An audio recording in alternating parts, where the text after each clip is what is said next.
Yeah. Load. Final reply. Man, last 2 days. So the next one's gonna be the last one, I guess. Limited is this one. Sakura took Illya. Let's make the final decision. The outcome of the battle is decided, or more accurately, it was decided a long time ago. This end has been determined ever since you lost Saber. It's, Saber's sword Callum. But Shiro, to oppose that thing is to go down the most difficult path. Just keep that in mind. That was said by the girl who fought with you as your sword until the very end. The night you parted with her, you promised to keep fighting by yourself, stop the shadow and end the war. There was hell. There has to be a meaning to why you survived that hell. There has to be a meaning to why you must keep living. It's not that you miraculously survived while everyone else died. It's merely that one person was saved by the sacrifice of everyone else. You hated that. To break through reality, all you could do was become a superhero that can save anyone. I don't know what those tears were. He destroyed the Holy Grail, denied his battle because it was wrong, and frantically searched for any survivors. No matter what his intentions were, his tears saved you, and you were able to start walking on a new path with him. But you were left alone on the path. The man who led the way died, leaving the dream to you. Yeah, I'm relieved. Emeki Sugi saw the sins which he couldn't atone and left this world. He couldn't save anyone, so he wanted to be able to save someone. If you are to deny everything you've done, the crimes will judge you. I know what it means, and I have to atone for it using all my life. I killed the me that I believed in for 10 years. To me that was killed, will feed on me. The me that was killed. And this is the embodiment of that crime. A saint's shield is useless. Archer's arm will eat away at me, force me to atone for my sins. It will bring an end far worse than death. Then cut it off. That's right. With only one arm, now that you survived, you won't die even if you cut it off, so why? You know it too, right?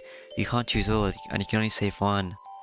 A girl that longed for her father, but lived seeking revenge.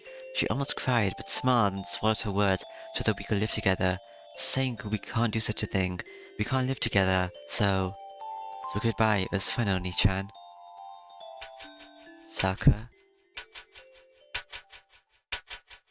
This is the final decision. You...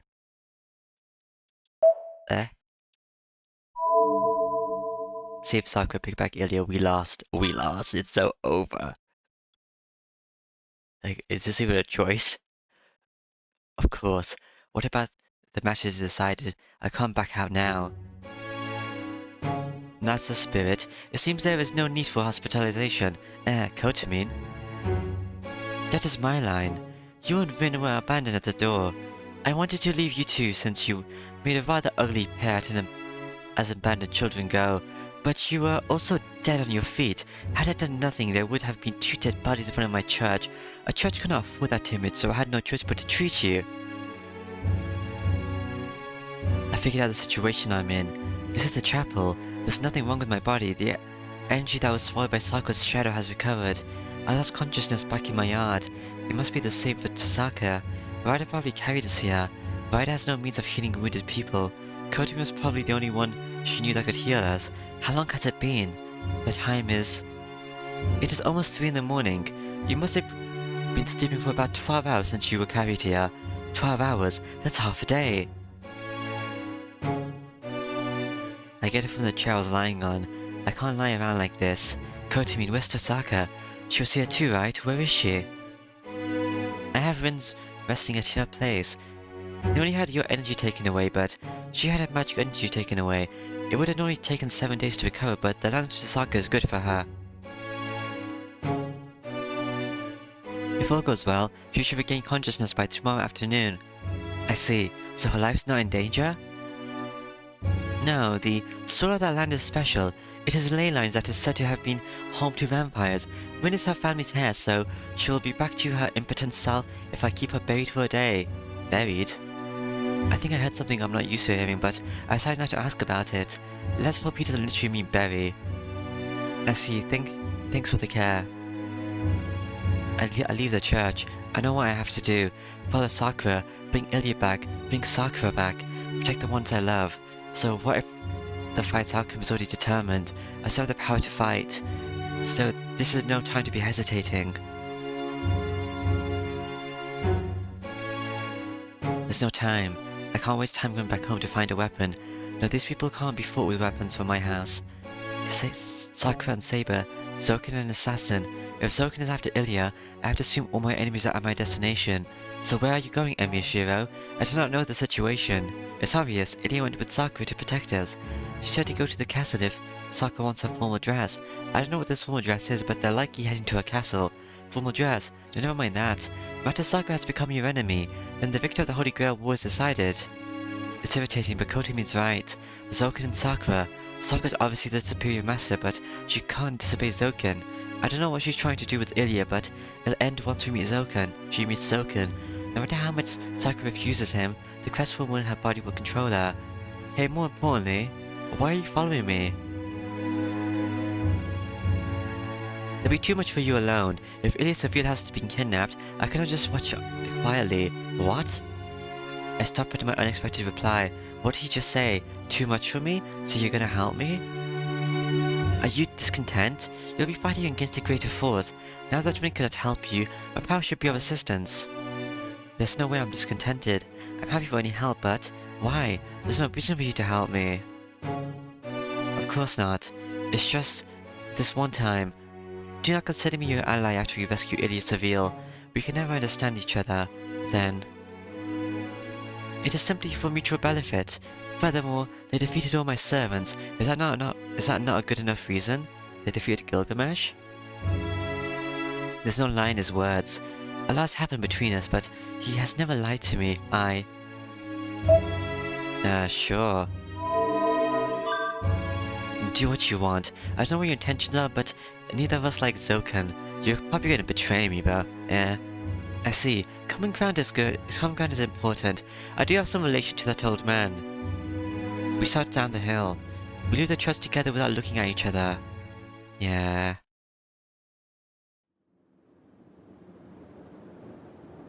Dawn is nearly broken when we reach the forest. Wait here. We may go home if we do not return by the time the date changes. He stops the car on the road near the entrance of the forest. Kotomi arranged for the car. So, how are you gonna help me? A method of transportation to start out with. After that conversation, Kotomi immediately prepared a car and a driver. That alone is helpful. It's past 3 in the morning. Not many taxis would take a suspicious student to the outskirts right now. It is possible that only the boy will return. That is not a good situation. Do not wait for me and go back to town as fast as possible in that case. Kotomi gives orders to the driver. The driver nods silently, then opens the trunk. Emiya, take that weapon. Huh? He throws a long, thin object to me. Oh, is this a sword? Red. It's a slender sword. It's like a rapier. It's a sword made for thrusting, not slashing. But the blade's a bit too thick, and it looks like it'll be hard to use. It's like an assassin's stack, made into a weapon. This is a weapon. Kyosuke's preferred guns, but unfortunately submachine guns are the only firearms I have right now. Bullets aren't effective against ghosts, and you're not trained to use them in any case. That's better for you since you're a magic user. I lightly swing the sword. It's oddly balanced. It weighs about a kilo, but the tip is heavy. It's more like an arrow than a sword. Is this a special weapon of the church? I feel magic energy from it. It is called a black key. It is not magic, but a sacrament. It is our exclusive variety, used to fight spirits. If you use your magic on that sword, it should be of some use even against a servant. That's if I hit them with it, he adds.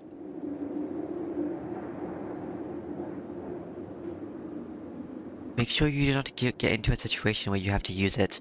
Let's go. It's been a day since Illya Seville has been kidnapped.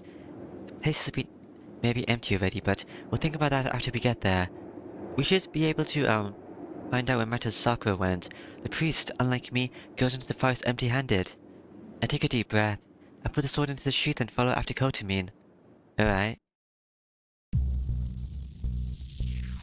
I take the lead. I use my memory to head to the castle. I couldn't reach it the last time I was here. It's because I met Illya, fleeing from the Black Shadow on my way to the castle. I checked my left arm. I lost my arm at that time. I was almost killed by the Shadow, and there wasn't a thing I could do about it. It's the same now. I have no way to master Shadow even if I encounter it, and they also have Saber. Once I run into them, it's all over.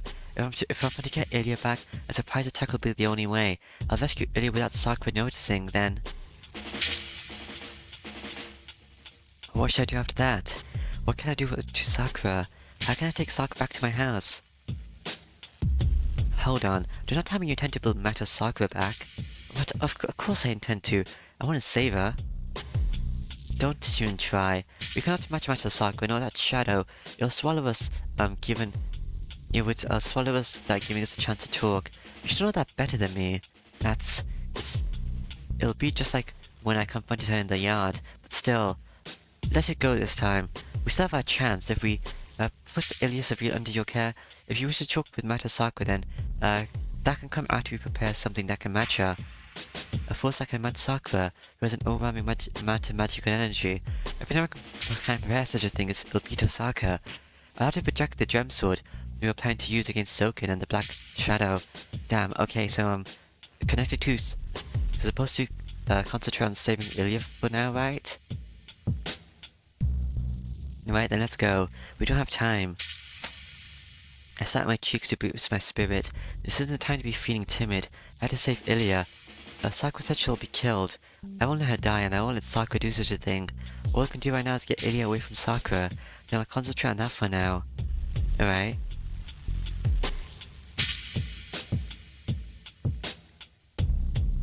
I emerged into a familiar place. It's been 2 hours since I entered the forest. The sun should already be up, but the forest is covered in morning mist. She's here. The curse over this forest is definitely hers. Kotamin says something strange as he keeps running.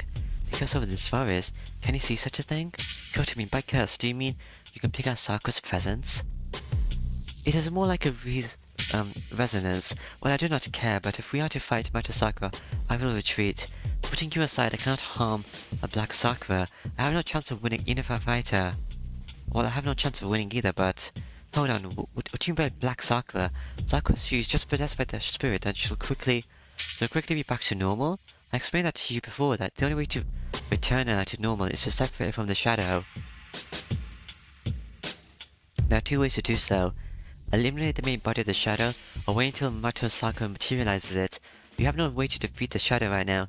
All you can do is protect Sakura's mind until the Shadow is born. But I don't know how to protect her mind. The command spell covering Sakura's body.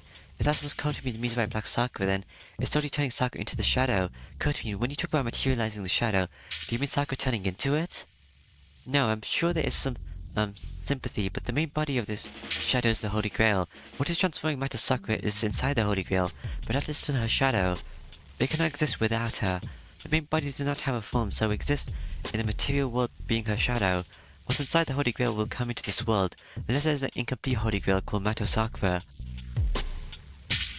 But once it is born, it will be a separate entity. Once it's separated from her, the curse tainting her should stop. Kotamin, you say born, but is that thing inside Sakura? Of course not. If it were, the matter would be easily solved. We could simply need to extract it from her body. The main body of the Shadow is within the Holy Grail. Mata Sakura is merely a host that gives it energy and form. But Sakura's the Holy Grail, right? What does that mean? Are there more Holy Grails?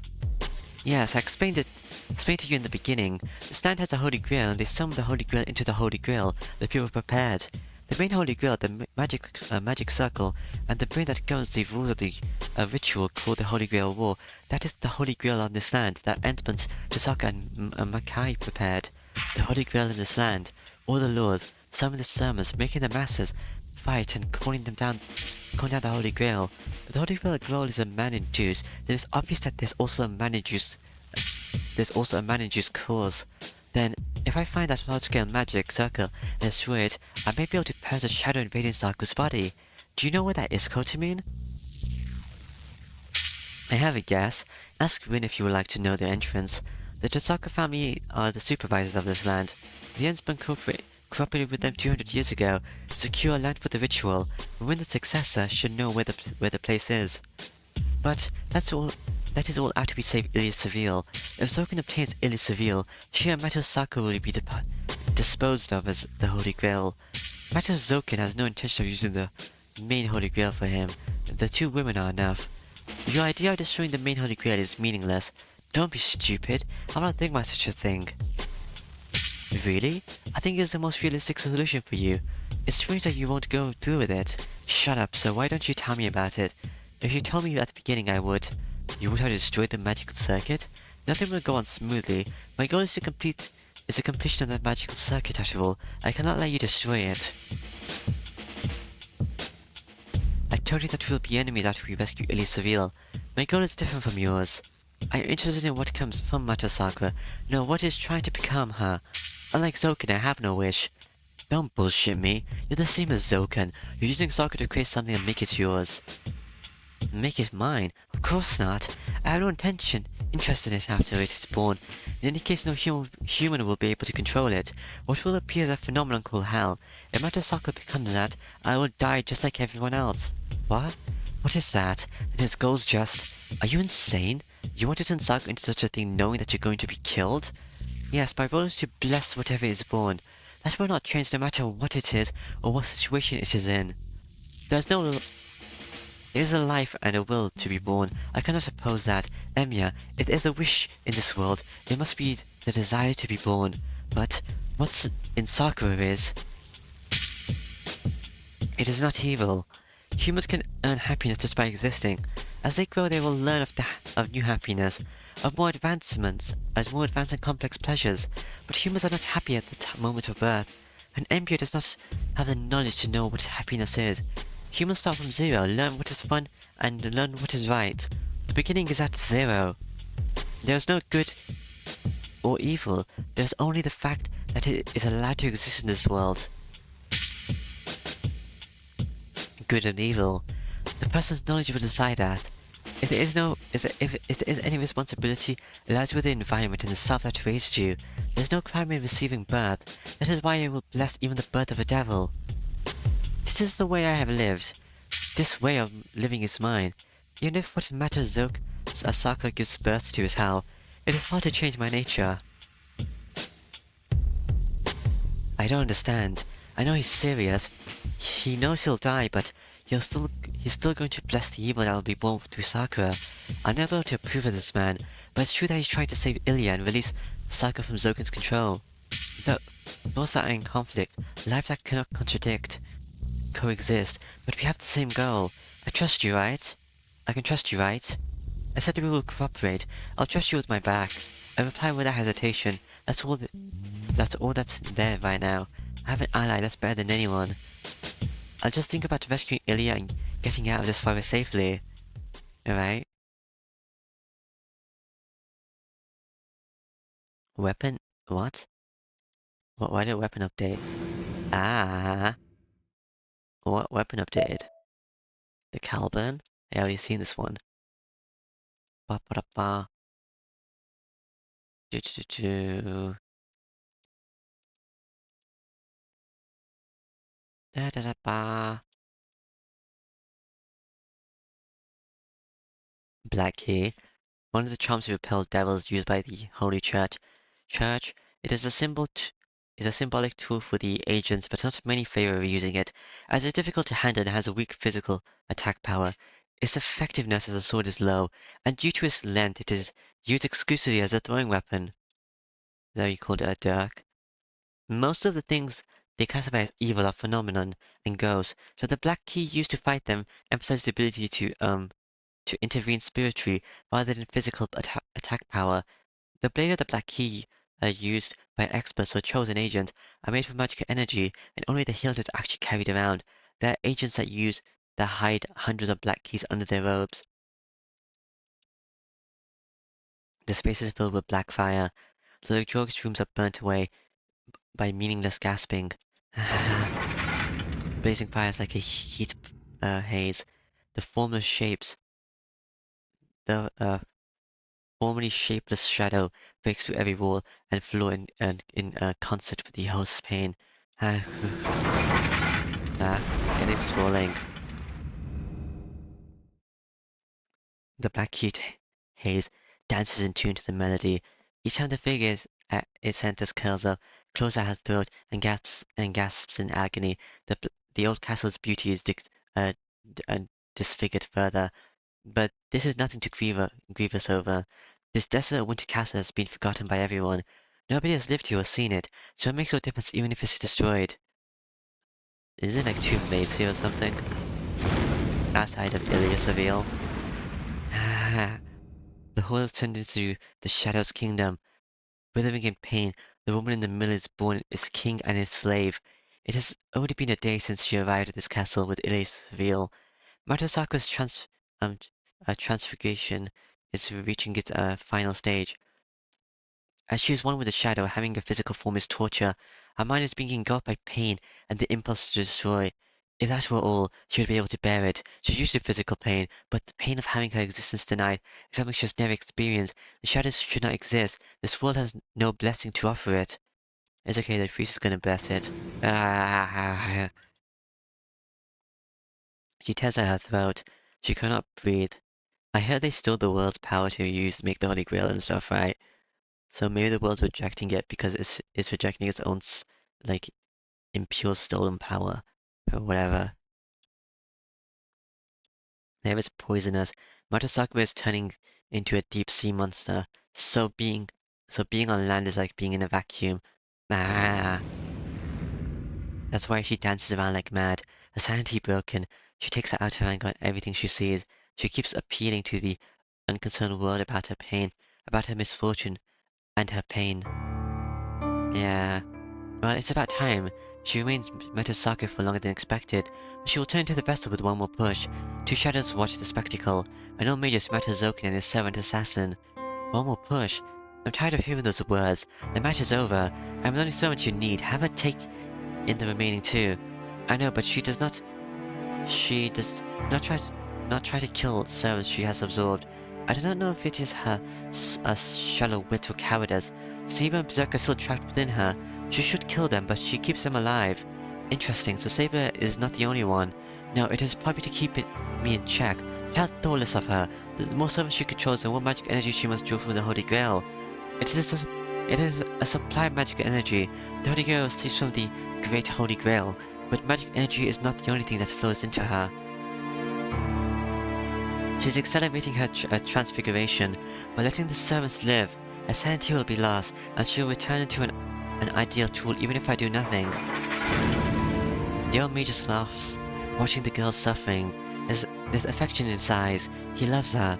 What he originally considered a mere experiment grew beyond his expectations to grant him his dearest wish, immortality. It would be strange not to love her. To the old Magus, Metasakura looks like a beautiful bride. No matter how much she fights, she will be his in the end. It doesn't matter even if she obtains her power, controls many servants, and retains her sanity. The hierarchy was set 11 years ago. The old Magus can kill Metasakura by merely closing his eyes and opening them again. But the white skull is different. He is a symbol of ill omen, the wind that brings death, so he is sensitive to those of his kind. The Magus makes light of the matter, but will everything turn out well? The situation will not change. Even if the girl loses her sanity, she reacts to the people with hostility. In that regard, she's already acting the way she will once she loses her mind. Metasakura is conceited. Even if she goes mad, she will not obey his command. Magus, there's a way to control her, yes? Her defensive instincts are excessive, but her voice will not reach her if she loses her sanity, and she can no longer tell enemy from ally. If that happens, you cannot approach merely by hiding your hostility. She is the kind that will eliminate her enemies by foreseeing their results, called her death. Oh, I see, that is promising. That makes you better as the container. The old Magus laughs. One inside, the masked figure stares at the crumbling hall. You cannot approve of the Magus' plan. He says his goal is immortality, but his method seems distorted, and he's a rotting human from the start. It's natural that he's crazy, but the old man's procedure seems inconsistent. Ha! Did you hear that, assassin? She's begging me for help now. Good, good. It feels like we're 11 years in the past. The old pressure of being denied by the world itself must surely be painful, Sakura. But endure it. Your body can endure it. Remember all the days of pain and solitude over the last 11 years. From what did you bear the thousands of torture? What did you give your body to the tens of thousands of worms for? That's right. Pain of that degree is nothing to you. That's how I raised you. That's how I trained you. It seems that old Magus can hear the girl's voice. Assassin can only hear groans, but she must be literally begging for life, begging for help. But I will help you. You're my masterpiece. I shall see it through. But I can only save your body. Your mind did not follow me through the 11 years of training. You escaped the pain by accepting it, so you should not be able to bear the resentment. But you can rest assured, as I will guarantee the strength of your flesh. You can bear it. Your flesh shall put on an adventure. The old Major continues to laugh. Assassin looks at him emotionally and steps back. Huh. Where are you going, Assassin? There's a slight possibility of danger. I need you here to protect me from her. I do not mind, but why are you concerned about the black Holy Grail and not the white? Why are you letting the legitimate Holy Grail we obtained roam freely? Oh, that. Illya is cooperative. She only exists to open the gate, and it is her duty. She does not mind what we do as long as her goal is achieved. Do not be doubtful. The Holy Grail you desire is that girl. Keeping your name in history and becoming the original. Your wish should be eternal through record will be granted by Ensburn, but I need her to keep her original form. Homunculi are outside my expertise. You can let her be until they prepare her formal dress. So you will not force them, you say? But do we have liberty? Of course we do. We have no more enemies. It'll be unexpected that Emiya's boy and Tasaka's girl will lie, but they aren't important. Nobody's foolish enough to fight after being shown that much difference in power. We cannot take it back if we rush things out of needless worry and allow Elizabeth to die. It is her will to open heaven's gate. We shall show compassion and let her carry out her duty, Assassin. Stop. It seems there is someone that foolish. At that instant, the white skull disappears. Assassin sensed the intruders and hurried out of the castle without hesitation. The enemies are already running outside. They have stepped through the unwary Magus' garden, are about to exit the castle's gate. Oh, so you're determined to die, boy? But he hasn't been careless. Elizabeth cannot run away.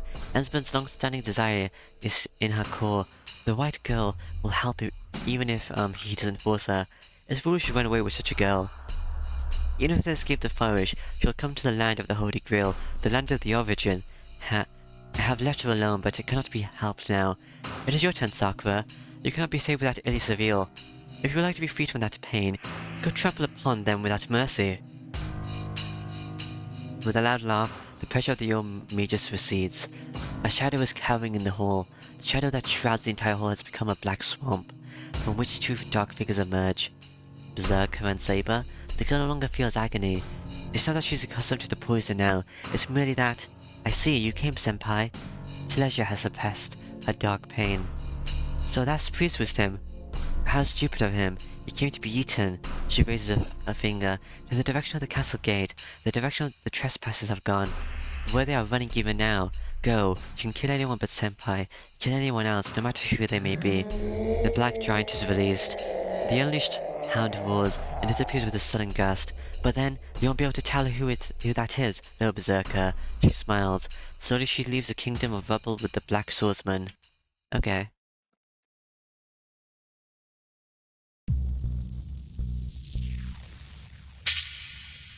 We emerge into a clearing. So, in the first two, they kind of force Elizabeth to open a gate, but this one she's willingly opening it. So does that mean it's gonna be different? Also, she hasn't lost her humanity in this one. An empty circular space within the vast forest. The castle I saw through Illya's eyes is standing there, just like I remembered. There's no one around. It's strange that there's no one around. There's no watch anywhere, but I can't back out even if this is a trap. Didn't we come here to save Illya? Actually no, I think we were trying to come here, but then Illya ran out of the forest. Yeah, she ran out of this place and we met her in the forest. She ran into the forest, not out of the forest. Kotamin, can we get to the second floor from that tree? Even if they don't know we're here, we suicide to go in from the front door. It might be useless, but I have to do everything I can. Right.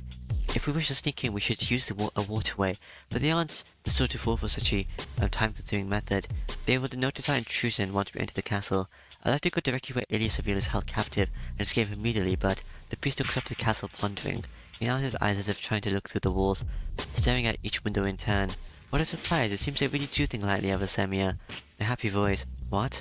I've never heard this tone from him, so I doubt my ears for a second. What occurred to me? Did you find something? I did. Let me ask you, do you have experience in mountain climbing, Emiya Shiro? Don't tell me. I mean free climbing. Of course it is vertical, but there isn't no overhang, and there are enough holes. We can retain a certain footing. A secure footing. It'll be easy to climb this wall where that tool compares to a wall of ice. This is like walking down the street. Wait. Kotomi puts his hands on the wall before I could stop him. This wall? What? He presses himself against the wall and climbs up. He's going slow, but I can see how stable he is. What are you doing? If you cannot find the points, copy me. You should not be so weak that false stories are too much for you. Oh, and leave the black key. You can pick it up on the way out. The priest continues to climb as he speaks. He's serious. I throw down the sword and get on the wall. He must have picked an easy section to climb. The rocks are pretty tough looking, so I can manage to get a hold of them. You don't just use your strength to climb. Knowing if the next hold is safe, knowing if the small hold can support your weight, knowing if there's another hold after you move. A vertical climb is like a puzzle of improvisation. Even if the goal is a meter away, you have to go back down and try a new route if you can't find the next hold. A route to the destination. The technique of thinking two or three steps ahead only comes with experience. That's experience I lack, so I have to copy exactly what Kotomi does. I instantly fall if I miss the target by a few centimeters, or grip the handle with the wrong force. I can't believe it. You let an amateur do something like this? I grumble as I climb. But it's ridiculous, but it's not totally reckless. Normally one climbs like this near the top of a mountain. The wall isn't the only thing a climber fights against. Just as the deep sea is a sanctuary that humans can't violate, high places are also a sacred place. There's not enough oxygen above the altitude of 6,000 meters, and untrained people cannot stay there for more than a few hours.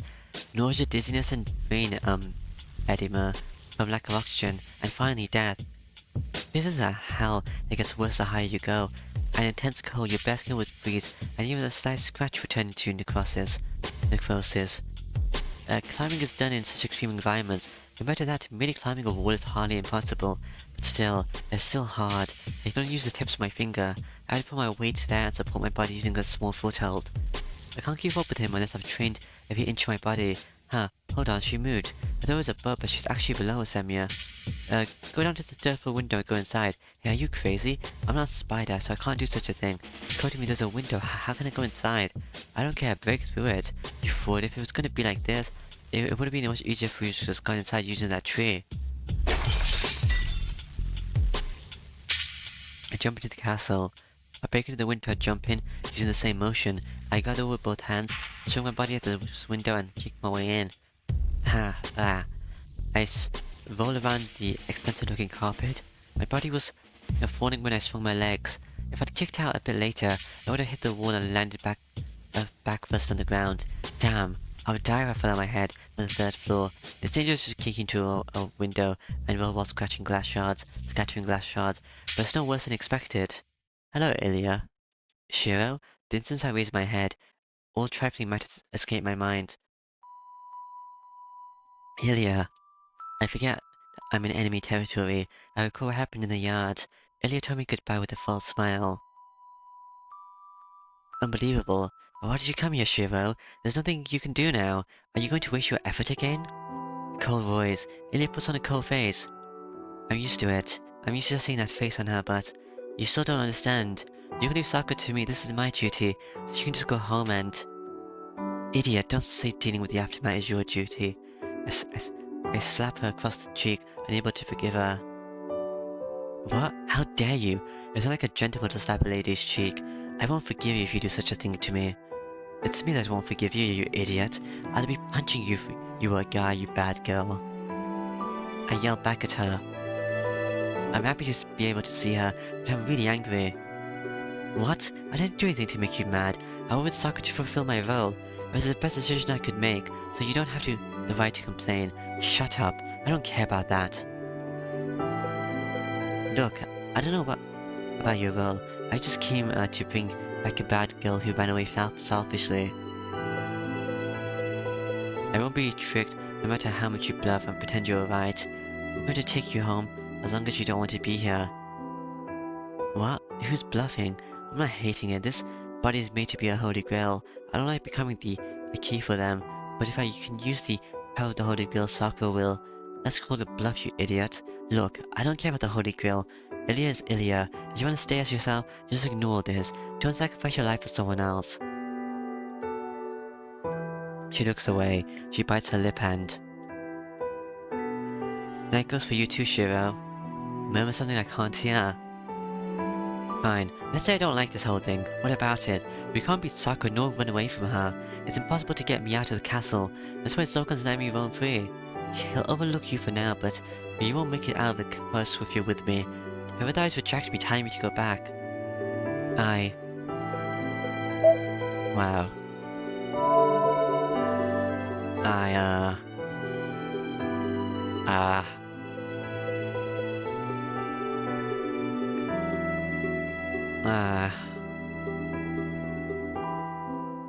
I think I'll bring Illya back. I'm still taking you home. I'm not going back by myself. I don't even need to think about it. There's no alternative in my mind. Actually, I didn't need to think about it, since there was a choice. Illya just stares back at me in surprise. I take her hand. Let's go, Illya. We'll go home before they find us. I pull a small, light body and start to walk. I'm stunned. Anything I say to you is useless. Illya starts to walk without resisting. Really, there's no way this will turn out well. Indeed. She happily closes her hand over mine. What are you waiting for? Then, Kotamine jumps in through the window I broke. Kotamine? Illya pulls her hand from mine and stands a guard. Oh wait, Illya, he's on our side. We're cooperating just this once. We made a quick team. What? No way you're working with this guy, Shiro. You can't, he... We can talk later. Let's go outside before they catch up to us. Kya. He moves in an instant. Kotamine grabs Ilya's arm and jumps out the window without any hesitation. What? Illya? I dash out to the window. Kotamine's already landed. Ilya's in his arms. Once she shakes off his grip and slaps his face. She hits him so hard that I can hear it from here. This isn't the time to be amazed, so he wants me to jump. There's no time to hesitate. I can manage this high if I land properly. Did you say it's like 4 stories or something? And you're like on the 3rd one? Phew. I charge as much magical energy as I can into my feet. I can't strengthen my own body, but this should soften the landing. Okay. Or not. Well, you didn't break any bones, it seems. I jumped down 20 meters and rolled inside the ground. You jumped from here to there. It's only the 3rd floor, but the 3rd floor of a castle is very high. In a normal house, there'd be somewhere about the 8th story. It hurts, and then my brain would pop out. Damn, my feet are so numb that I can't even stand. But I'm lucky that it's grassy here. If they were asphalt, I would have broken my legs, and then I would never be able to escape. I don't know about that, if you can be fine after falling 8 stories, because there's grass. I'm surprised you're tough, I'm surprised. You're tough, Shiro. Indeed. It is amazing you jumped from that height without using any magic. Are you suicidal? The two stare at me, setting Illya aside for that moment. Kotamine's comment made me forget about the pain. Shut up, I had to do it because you jumped. I don't want to do this again. You know you break your leg and I almost fainted right when I started to jump. But you have no injuries. You have no right to complain, but it is certainly a surprise. Why did you even consider jumping from that height? Even a mage would not think about jumping from that height without using a spell. Eh? Well, I was left behind and since Kotamine jumped with Illya, I thought it would look bad if I didn't do it too. It's not Shiro's fault. I was just influencing his mind as well as his body. That's why his body's so tough. He thought he could handle that drop the way Archer could. Yeah, what does that mean, Illya? I see. This is reliable. Please demonstrate that strong attitude during battles. Here's your sword. He throws the sword I left here. My body's stronger? Whoa. You can run, right? Our lives depend on this now. Kotamine turns to the castle gate, telling me there's no time to talk. an in challenge to him, screams Black. An odd shake shakes the winter castle. I thought so. You captured me in this world, eh, Sakura? That roar was definitely a signal for the hunt, telling us that the most fearsome hound has been unleashed. It's like a death sentence placed upon a fleeting prisoner by an honorable yet ruthless lord. Berserker! My mind shifts into full alert. Berserker. I hear the name that embodies danger, and every last ounce of composure is squeezed from my body. Kotamine. We'll retreat, but we can do nothing even if we fight him. We'll be killed once he catches up to us. Kotamine leads the way to the castle gate. Don't look back, Illya. Forget about him. Berserker isn't like before. I take Ilya's hand and start running.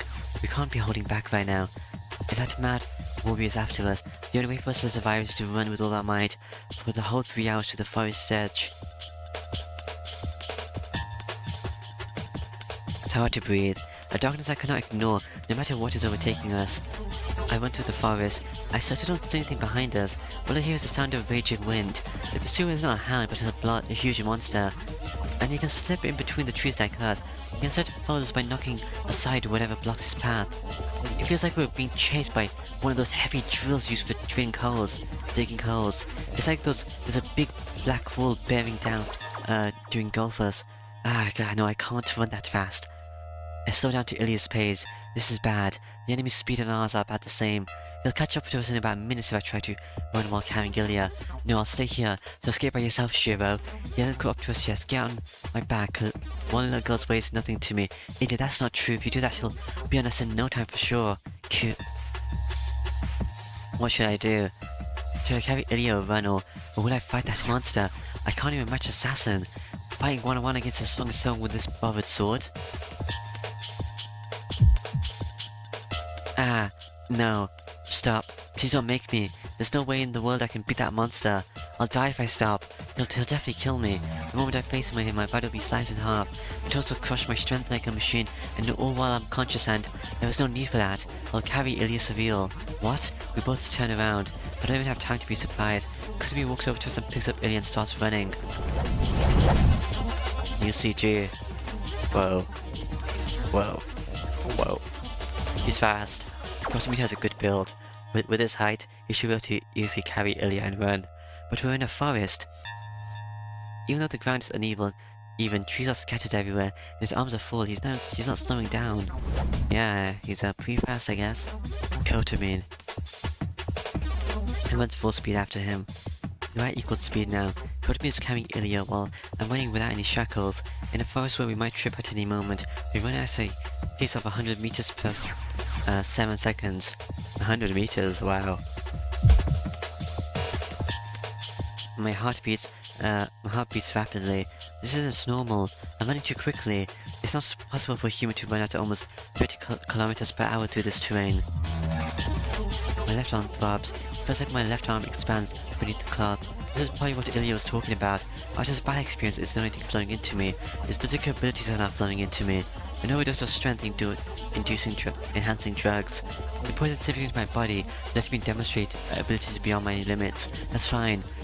Even this may be contamination too great for a Jagja counter to measure Geiger counter, not Jagja. I appreciate it for now, but Kokamine's different. I don't sense any uses of magical leakage of magical energy. It's unbelievable, he's running with Illya in his arms without any magical assistance. He's just a strong guy, I guess. Yeah, you're really human. Not as much as you, but have you noticed? We can get away from maintaining this speed. It seems you cannot see through his eyes. He can't see? That's the only reason I can think of. He's faster. The trees in this forest are like pebbles beneath his feet, but he has to catch up to us, which means something must be wrong with him. He could have been playing these talks. I don't know why he's talking about this with such disinterest, but we can manage to get away, so it all depends on our cardio. It seems things will not be that easy. The bush will filled with hostility. Before we're able to tell what he means. Assassin. Assassin! My left arm rides. There he is. I see a white skull.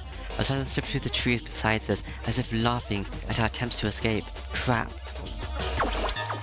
By the time I realize how much trouble we're in, it's already too late. On the other side of the trees is the assassin, basing his left arm over his head and...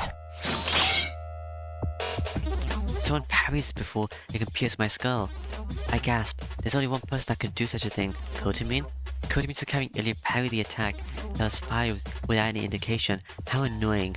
You never appeared when your hands are free, but he shows up as soon as you're preoccupied.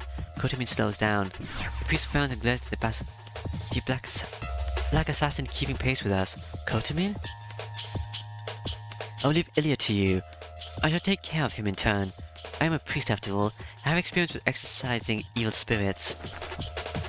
Kotamin stops and lets Illya down. What? Are you serious? I pulled the bewildered girl towards me, and at the same time 3 daggers are far like bullets. Kotamin. It's sharp but too direct. The course of the attacks is too easy to read for an assassin. I dab my eyes. Assassins fire 3 swords flashes. The priest easily knocked them all aside.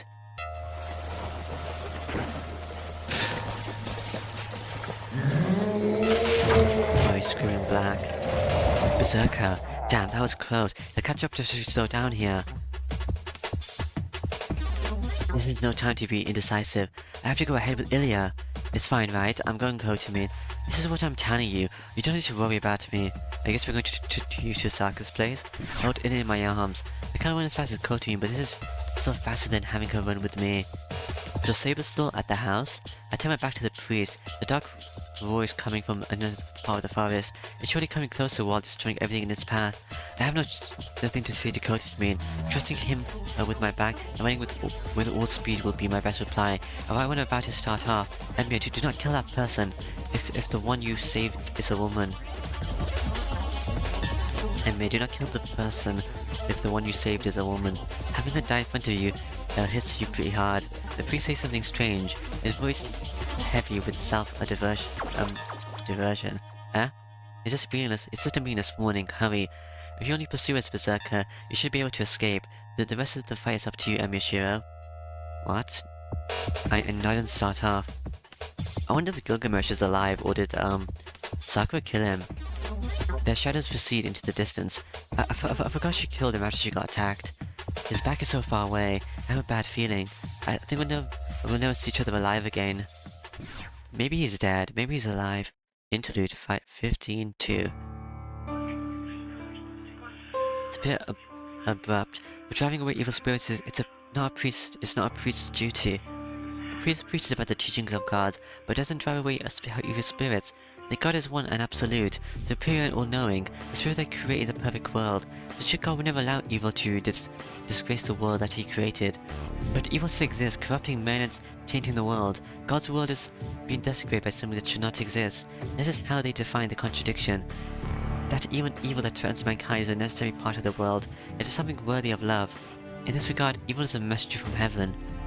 If what brings out the goodness of men is holy, it follows that what brings out the malice of men is evil. They are both angels sent by God. As the one who preaches the word of God, the priest has no right to eliminate them, but evil does exist, corrupting men and tainting the earth, producing gruesome tragedies, surpassing human knowledge. At times, the trials from heavens make people realize how powerless God is. The inhuman deeds of the evil cause people to desire for miracles from the great God. Consequently, an exception was created. Apostles, humans that carry out the will of God instead of spreading his word. Trials that should be observed. Heresy that should be denied. People who possess what should not exist. The eighth sacrament. Executioners, the destroyers of the evil devised by the 120 cardinals were born. They drive away darkness, purging all things that are not part of God's teachings. They hunt down which shouldn't exist in the doctrine. So they're not bound by the doctrine. Their immorality is forgiven. There's only one thing they must protect, the greater name of God. For this purpose they will destroy the evil that God created. This is the only difference between them and the exorcists.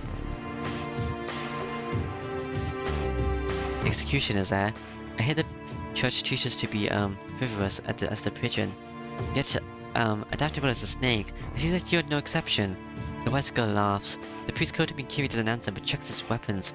5 black keys on each side, and a command spell in his right hand, unused since the last war. These armaments are more than sufficient against a low-ranking spirit. So I guess he is alive since you still have the command spell. But you cannot kill a servant, even if he hits every one of his weapons. Even if he may be nameless, Assassin is a heroic spirit. He can't possibly defeat a heroic spirit unless he has a weapon of the scripture, scale that the selected agents carry. What's wrong? Looks like your weapon is a projectile weapon as well. Would you like to try a match? The priest doesn't move. He stares at the skull that lurks between the trees, listening to the sound in the forest, rustling leaves, the breath under the mask, the sound of slowly melting flesh, and the mad warrior crashing into the distance. You went that way. As I thought, it seems you're not doing well with matters as Sakura, Makai Zoken. He talks while staring at the skull. I see, so you felt my presence, Kiri. But why did you stop in spite of that? You could have used the boy as bait to escape. So why are you conducting such a good deed as to be the bait yourself? Do not tell me you are moved by kindness. The laugh echoes throughout the forest. The white skull slightly wavers. The priest doesn't even move his brow. I did not intend to save Miyashiro. Emily had business here, and he speaks with no sign of hostility. Oh, you had business with me. Of course. Either way, Emmy and I will not get out of this forest. I know we will both die eventually, and it's only natural to do something for myself before you die, correct? Then you do not mind what happens to Illya Seville. You came to rescue her, right? I cannot. I can do nothing, even if I defeat Assassin here. I moved to help the boy. Whatever Emishiro succeeds or fails to save her is no concern of mine. He holds 3 black keys in his left hand. The priest stares at the skull in front of him while holding the swords in a fan form. Oh, then you stayed here because... Yes, I must keep Illya Seville from you or... The hostility disappears. The white skull melts into the forest without trace. Or kill you here. The blades run. The swords held by the priest and the daggers flung by the assassin clash. I see, so that's why you came to die. That's why you came to die. Fine, Kiri. We have unsavory ties. I shall see through the battle of the church's outlier. The love echoes. The holy man who wards off evil meets Malika Almat, knowing it's impossible to win. Ah? Haha. I went to the forest with Illya in my arms. I can't turn back. It feels like a black wall would be behind me if I turn back, which would kill my spirit to escape alive. I don't have the energy to waste on that. He'll catch up to us if my resolve wavers. He'll catch up to us and kill us both. It feels like my feet will tear off. Illya may be light, but carrying someone will still slows me down. Making matters worse, the forest isn't the best place to run. In. Each step's clearly causing me to trip. Faster, faster, faster.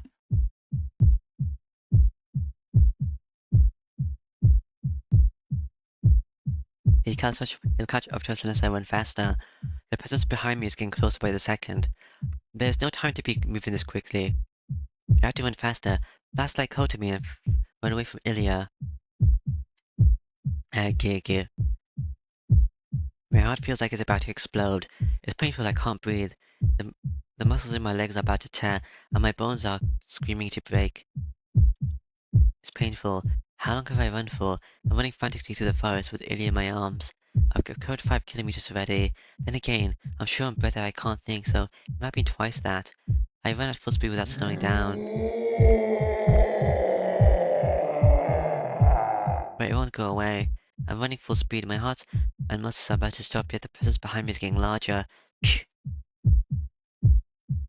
Illya is heavy. Oxygen is heavy. My legs are heavy. Death is heavy. I'll die if he catches up to me. I'm burdened with the fear of being killed in a single blow. I mentally kick myself as before I falter. Run. Just don't think I keep running. So what if my legs are about to rip off? What's the point in worrying? Think about what will happen when it actually happens. For now, I just need to get out of the forest as quickly as possible. Fill my chest with gasoline, turn the key and ignite the engine that's storing with fear. Keep the gear at the top, remove the brakes. Run, run, run. Run to shake the uneasiness from my back. Run to ignore the fear behind me. Run so I won't think negative thoughts. Shut up. Don't yell in my ears, my eardrums are about to burst. Just because of my breathing, I can't spare the efforts to listen to your loud voice. No, stop, Shiro. Illya screams in my arm. My mind reacts to her frantic warning before my body does. I stop. My feet slide to a halt in the dirt as I put Illya down on the ground. Trace. I already sword ahead of my waist and create a magical circuit at the speed of about 200 miles per hour. On. Nothing comes to mind. Analysis of creation concept, analysis of basic structure, modification of creation concept, reinforcement of basic structure. In an instant, I manufacture everything without even thinking about it. I resist the impact with all my strength. The whirlwind comes from the side. Pursuers attack us from the side, smashing away all the trees in his way. I'm sent flying. All it took was one blow. The black key which I strengthened could be as strong as a diamond, if bent like melted clay candy. The impact goes through the sword into my body, permeating damage from the tip of my head to my toes. I'm flying. The attack I made with all my might was effective like nothing. I'm no match against him. I'm no match against him. Emishira isn't allowed to even stop that monster. My body's floating in the air. No, I'm flying. I'm like a thrown lance, hurled dozens of meters by the impact. I might fly back to the castle. That's how much stronger he is. Escape is impossible. Time has stopped. I'm still flying, and I should die when I fall to the ground. Having seen the difference in our powers, I accept my fate, but... No way. No berserker. I see Illya crying in disbelief, with the black shadow in front of her. Yeah. I frantically reach out. At least I can see berserker's new form. I start my flying body by hitting myself against a tree. Aha. It feels like I've been hit in the back with a hammer. My heart's already pushed to the limit of bursting. Expands still further. It cries in pain as though there's a crack running through it. Meh. I can only draw a single breath. I need oxygen, but it feels like I'll explode if I take another. While my body moves, that single breath gives me the strength to run. I use all my magical circuit to move my muscles and... Hey, what's wrong, Berserker? It's me. Can't you tell? In trance, Illya doesn't move. She just calls out in a weak voice, trying to deny the unrecognizable figure before her. Oh. He's like dark. He's like black and he has red eyes. He's like super evil. He's also red, which means he's like ultra mega evil actually. That's the black enemy's true identity. Kotemin said his eyes can't see. He's right, but he's not accurate. That servant has no eyes, nose or mouth. His glowing red eyes are there to emit hostility. His body is coated with the black mud, and the wounds he received from Saber is left alone. That's something completely different. Engulfed in the mud, he's a monster who can only destroy. He doesn't even see who he's attacking. The mad Wolverine can't even recognize Ilya's figure, let alone mine. He's screaming black again. He raises his sword against the living thing in front of him. Interlude. Okay. The priest is about to end his life. Kotemin Kiri leans against the wall, staring at the white skull. His outfit is slashed up. He's breathing hard, with 3 black keys as his only remaining weapon. This looks like the end. I should commend you for lasting this long against a servant. The man laughs, echoes throughout the sky. Assassin remains silent in contrast to his talkative master. A battle doesn't really work for him. The dirt that goes through his opponent's vitals are also weapons to measure the strength of his opponent. He measures his opponent's mobility with the first dagger. He measures his opponent's action principle with the second. He always keeps 7 meters between him and the opponent. He maintains a distance at which only projectile weapons are useful, and measures his opponent's skill. If he cannot kill his opponent in one blow, he will force his opponent to a place where he can. He will drive them into a corner by cutting their limbs and tiring their body. For Assassin, though, daggers are merely preparation for his fatal attack. He uses them to analyze his enemy's target skill, and create the perfect opportunity and smash his enemy with his evil arm. It's just a chore for Assassin, bringing him no joy. It is a boring chore, but the priest is better prey than he expected. He has used at least 20 daggers already. Although he uses them to determine his opponent's skill, each one is meant to kill. The priest has blocked them and reached this ruin. He dismissed the priest as a mere human, but his powers are admirable. But this is it. His energy drained, the priest leans against the wall and stares at Assassin. He has 3 black keys left. Hidden black keys left. The 7 he threw were all dodged. Then this is the end. Show him some grace, Assassin. The skull wavers. Assassin fires the daggers without motion, aiming for the temple, pancreas, and diaphragm. The priest challenges the lightning flashes with his black keys. There is a term called Fatal Attack, a move that will kill, a move that will determine victory. That is it. The 3 daggers are of fate. Kotimin Kiri will die the instant he deflects them. Die. The wing flaps. The cursed arm, the one-winged spear, is developed. It's an unavoidable attack. The assassin knows the priest's capabilities. He knows his prey is tired and wounded. That is why this will kill. The priest should prevent death from the dikes. But that will be all. Even if he changes up his magical energy for a counter strike, his body is incapable of carrying it out. After applying 3 daggers, all the priest can do is jump sideways, and only 3 meters at that. He cannot escape the arm. The cursed arm stretches out. The priest has no fear. He prepared for it. He knows the daggers are a fate, and that the cursed arm will strike him the instant he hurls the daggers, and that he has no way to avoid it. No matter what he does, he will die. That is why, set. The only thing he can do is aim for a double kill. Yes, they're trading. That's what I thought was gonna happen. Phew. The skull laughs. The cursed arm grows with the heart and the black eyes cross. But there's no problem. Assassin's cursed arm is the only thing that will directly hit the target. The black keys will certainly hit him.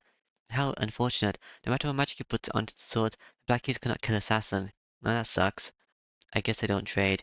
The 3 swords will pierce through Assassin, striking into the tree behind him. But then Kotomi has a secret move. But that's it. The priest will inflict injury, but will have his heart torn out in turn. Assassin's arm does the job first. His non-phantasma Zabina sticks to the priest's chest and creates a fake heart, but he feels no solid response. The man's heart gives no reaction, as if it's empty. What? At that instant, the impact hits him. The 3 black keys hurl Assassin backwards, nailing him to a tree. What? There are 2 surprises. One is that the black keys have sealed his movement, and the other is... Impossible! Why are you not dead, Kiri? The priest's black outfit flutters through the air. He jumps. The inhuman action is like a cannon firing. Amassing his strength and releasing it, he goes 10 meters in an instant.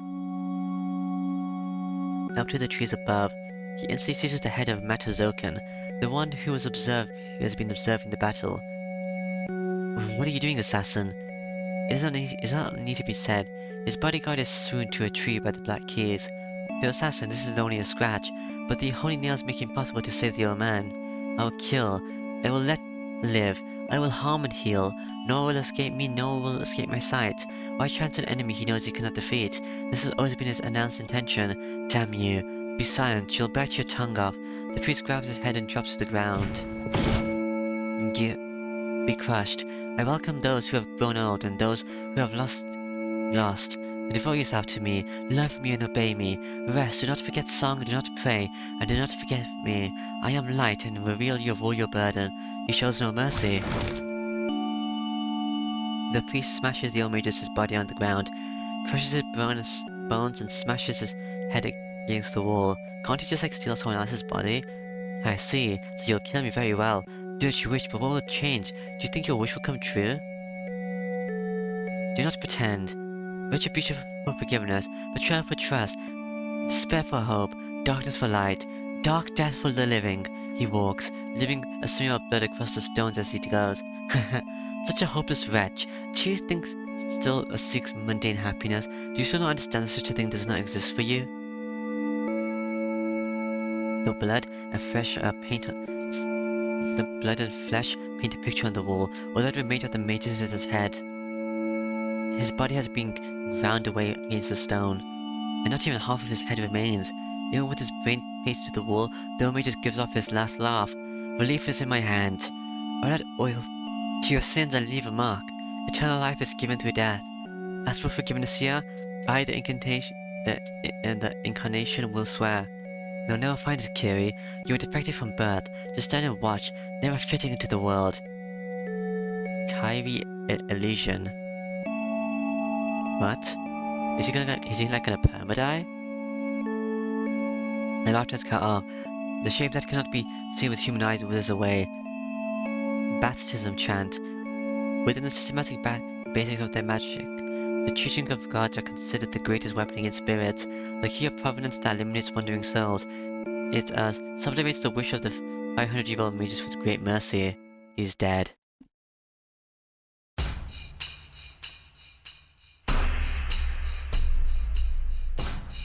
Time is stalled. No, I don't want this, Berserker. Illya pleads to the giant. He doesn't even try to figure out who is talking before he swings his sword. Illya! I run. I was sprung about 10 meters. The distance is nothing, I'll definitely make it if I run. One breath. The blood, drugs, propellant, running about my body like a jet stream, and the igniting thoughts is like a flash of lightning. I step in, my body feels light, time seems to stand still. I'll make it. I'll definitely make it. But even if I do, I couldn't do anything with the black key. I couldn't match him, so I searched, retrieved, and created. What can beat him? What can match him? Excalibur? It's clear. It can be no less than the sword he carries. Ah? The sword he carries? What are you gonna make that? I block it. Projection succeeds. As a matter of course. Ah. I crack. A crack runs through the axe sword I projected. At the same time. Ah. I'm hit with a feedback that's almost starting to kill me. Punishing me for using something forbidden. It has a feedback for using the arm or from like his weapon. I'm flung away. My axe sword shatters beneath his second attack. My body slides across the ground like trash. Fading. My consciousness is fading. I can't think. I can't even if I gather up everything. My left arm revolts. My blood overflows. The restraint is still in my left arm. My intention is half lost, and I feel a chill as though it will never return. The ominous feeling will turn out to be true. I'll start losing what I value the most. I'm enveloped by rushing wind. I'm enveloped by intense light. I lost it. I lost it amidst the agony. I can't find it even though I search. My mind turns into a grain of sand within a desert. Lost to everything, drying up. Shiro, get yourself together and find yourself. There's Illya. I'm on the ground. Yeah. I'm about 10 meters away from the black giant. His red eyes glaring. His red, glaring eyes are looking around, as if trying to find me. My consciousness returns. There's no time to be on the ground. My body still moves. The only external wounds are scratches from the tree branches. It's just pain. My tongue tries to gasp for the air. There isn't any oxygen in my body for all the running, so I want air. That's all. What's important is inside my body. I don't really want to know what condition it's in, but I can still fight. Let's get away from here, Illya. I grab Ilya's hand and stand up. My body's away, but I need air. I have to get out of its range to regain my breath, but... Why, Shiro? Do you understand what's happening to you? Illya pulls away from me as if denying my assistance. Something's wrong. Berserker's right behind her. I myself, my head's not working due to oxygen deprivation, and I can't think why Illya might say such a thing. Illya? I'm sorry, but it's fine now. Don't worry about yourself. Illya hangs her head. Can't think straight. I can't, so I get pissed off instead. Man, don't throw a tantrum now. Let's go, Illya. Now's not the time for that. Ah? I pull her arm. A small body, a desire to help me with that tiny body feels sacred. Hey, what are you doing, Shiro? I said you've done enough. You can still make it alone, so run. She hits my head. I ignore her. Shut up, I wouldn't be here if I could do that. And I pull her close. What? Does that mean Assassin's gonna die? Or like, is Assassin his own thing now, because he was born from fiction? and like the old assassin was linked to the tower, to the thingy. Yeah. So is this assassin linked to the shadow, or something else? His eyes ask me why. She's gotta be kidding me. I don't even need to explain myself. I don't have a reason. I'm just selfishly protecting you, like an older boy that protects his younger sister. What? Are you stupid? I'm not your younger sister. It's fine. I'm an older boy. That's what you call me, Oni-chan. Even if we're not blood related, you're still my younger sister. Shiro? The black giant turns to us. Shh, fine, he's coming. I can think later, but now I have to get away from him as fast as possible. It's a bit strange. I'm playing Illya and running at speed far beyond Amishiro's capabilities. I come out into a familiar clearing. Haha. Illya's the one breathing hard. I'm not out of breath because my body is numb. My lungs are burning from lack of air, but I'm not breathing. I'm just like a corpse. My heart's gone on strike. Oh, I'm fine, I can run. Illya's fingers are unnaturally hard. She's never had the energy necessary to run. Her design doesn't account for ordinary human exercise. I have a headache. Knowledge I never knew flows into my mind. Thoughts are useless. I have to get away from now. For now, the mad senseless giant is close on our heels. Somehow I widen the gap between us, but I can't hope for that speed again.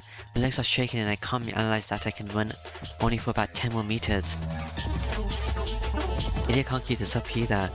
There's nothing here for us to hide behind, even if we wanted to. Well, hiding wouldn't accomplish much, since you can't see anything.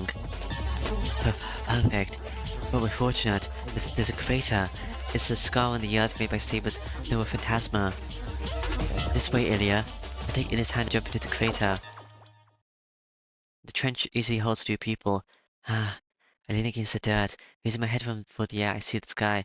A small cut out patch of the air of sky as I'm looking up from underground. I focus on breathing. For a bit I relax and rest my body. But it's only for an instant. The giant will not lose his prey. No matter where we run, he'll track us down and kill us. But how did he track us? The suppressed voice is from the girl beside me. He is frantically hugging herself so she won't be a burden on me. This is the end. We can't run anymore, and we can't take much more of this. I look down at my left arm. The sole weapon to overcome the situation is waiting for this release. I'll die. Cody said that this is the switch of a time bomb. I recall the pain. Using the projection nearly broke me. I can't imagine what the pain would do if I released my arm. The firing hammer is already in my head. Untying the red cloth is the same as putting a gun in my mouth and pulling the trigger. Once I remove the cloth, the firing hammer will go down. The brain will splatter out the back of my head, and everything will end there. I have to be determined. The answer's already there. I need to bring Illya back and save Sakura. I know what that means. I have to protect Illya and defeat the shadow and remove it from Sakura. I wish for a miracle that can't hope to be accomplished.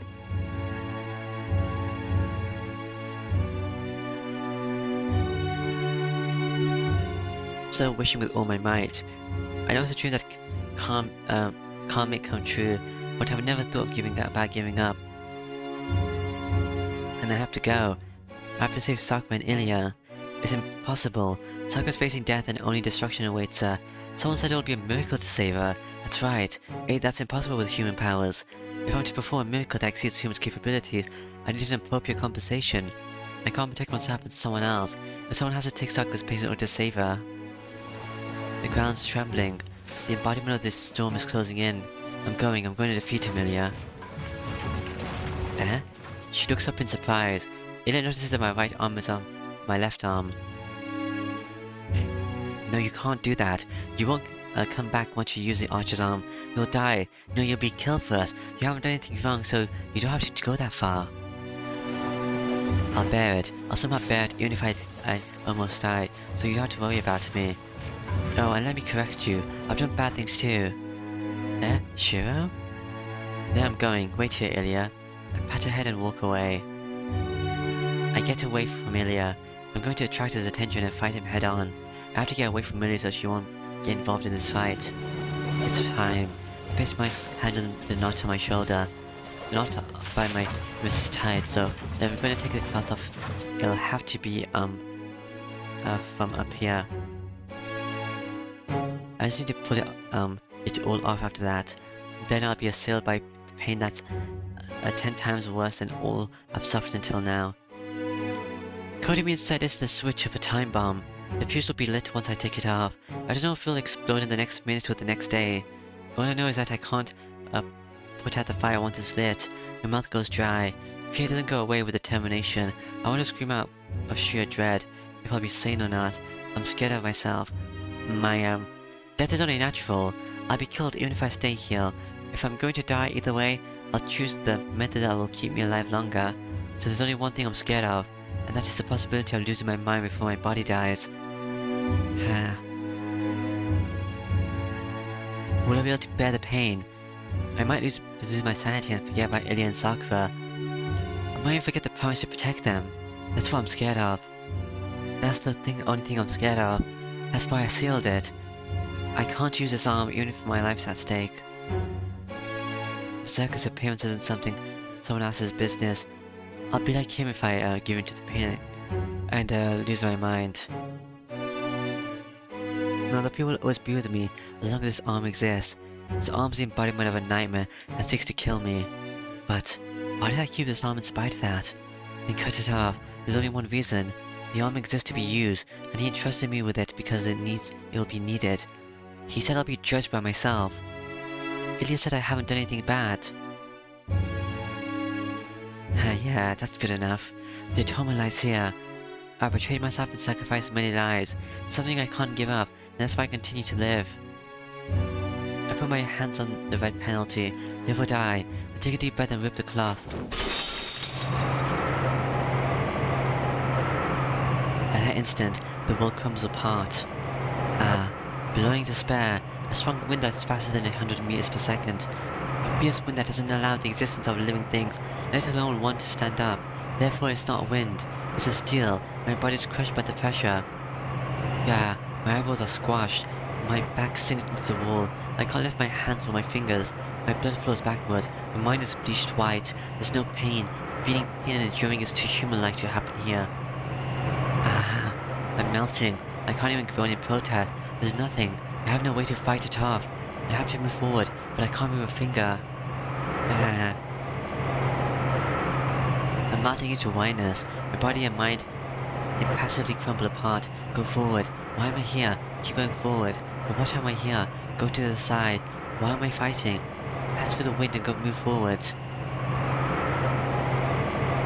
I'm disappearing. My body lost already, but I clench my teeth, not letting my mind loose. My mind is disappearing. I won't make it. I can't move, no matter how hard I try. I can't stay, no matter how determined I am. I try to clench my right fist, with my whole existence on the line. If I can, I'll be able to hang in there. If I can move any part of my body, I can use that to move forward. I can't move a finger. Let's no move make a fist. My left eyeball is crushed. The rush of wind ruptures my eardrums. I guess I'm feeling Archer's wind. Saber's dragon. Tasaka's fish, Archer's wind. My vision fades away. Within it, I see an unbelievable image. He's standing in this wind. He's standing walking to the other side, as if it's a matter of course. The wind of steel has no effect on him. He walks forward, his red coat billowing behind him. Strength is back in my jaws. I grit my teeth. My right hand is already in a fist. The red knight takes no notice of me. Set in a sudden expression, his face is slightly turned away, showing no interest in me as the wind rushes to engulf me. For him, this result was expected. Emishiro could not stand against this wind. He knew there's no future for the man who betrayed himself, which was something outside of his reach. He's right. The crimes I've accumulated would judge me. But he... Can you keep up with me? As if to scorn me, as if to believe in me. He's waiting for me to get there. It's not can you keep up with me. My vision fires up. I force as much heat as I can into my body. My limbs cut through the wind like a giant sword. You keep up with me. I pass the red fig with all my might.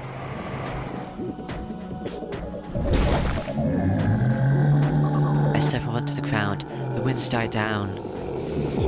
It's about 30 meters to the black giant. It'll take him less than 3 seconds to close the distance. Therefore, the outcome of this battle will be decided in the next few seconds. My mind's clear. I know the scope of my power. Projection using creation concept, basic structure, composition, projection techniques, growth, experience, and accumulated years. A reality model that inverts the world engraved onto your soul. The embodiment of the mental world, using theory of magic, the world egg. Inheritance of a battle technique, experience, and physical strength from Archer. Correction failed to reach physical strength. Also be killed in one blow. Reality marble, ultimate blade work isn't usable. Archer's world and mine are different. I can't reproduce it. I can only reproduce what MSU has learned, or the no phantasm he has recorded. If I'm to use no phantasm for my left arm, I had to search with ultimate blade works no phantasm best suited for the situation and reproduce it. But be warned, projection is a two-sided sword, two-edged sword. If you use it, it will. I hold my breath, pour magic energy to my left arm. I can only to understand the weapon I can use. I already know the precautions. I have to move forward. I have to go beyond that wind and defeat myself.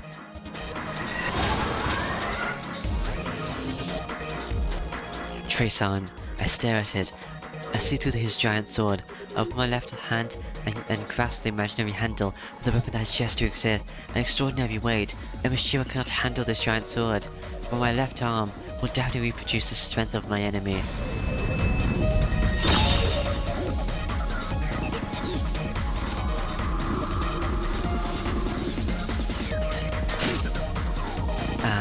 It breaks. A part of my brain explodes.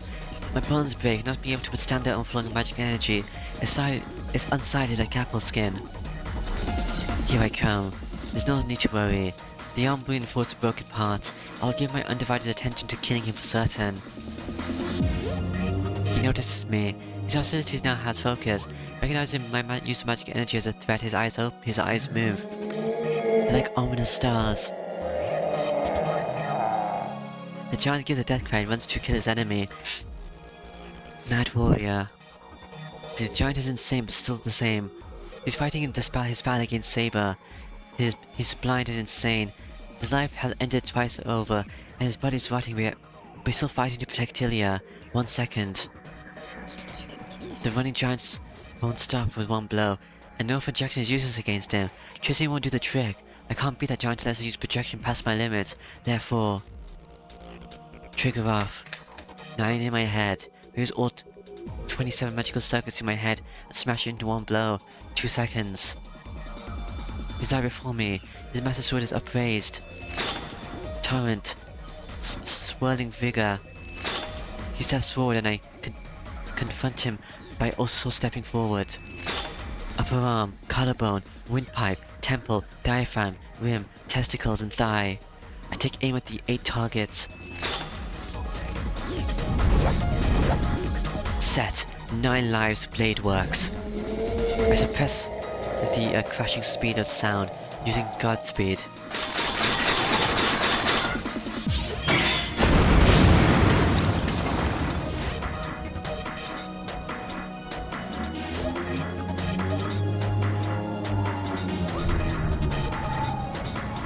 He doesn't fall.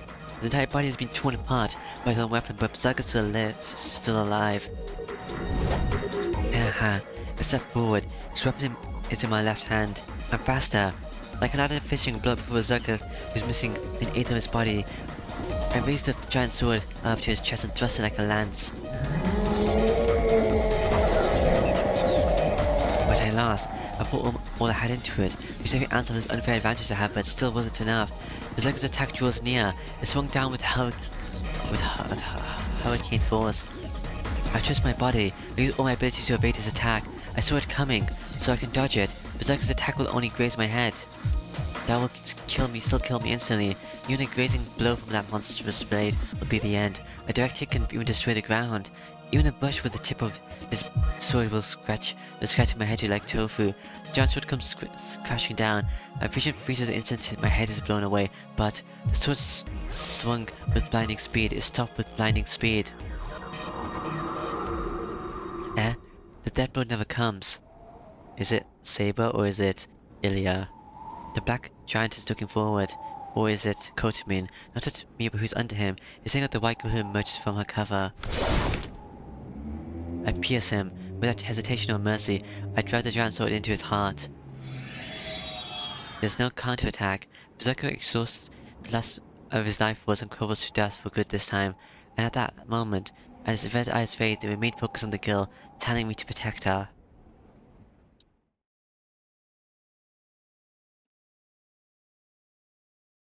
The battle ends in an instant. It really does end in one breath. The boy with trembling lips said he was going. He suppressed his fatigue and fear, put his hands on the red restraint and walked away from the girl. She went out to stop him. She hesitated for a second, wondering what she could say. She couldn't come up with anything, yet she still followed after him. It wasn't even 10 seconds, but that slight hesitation determined the outcome.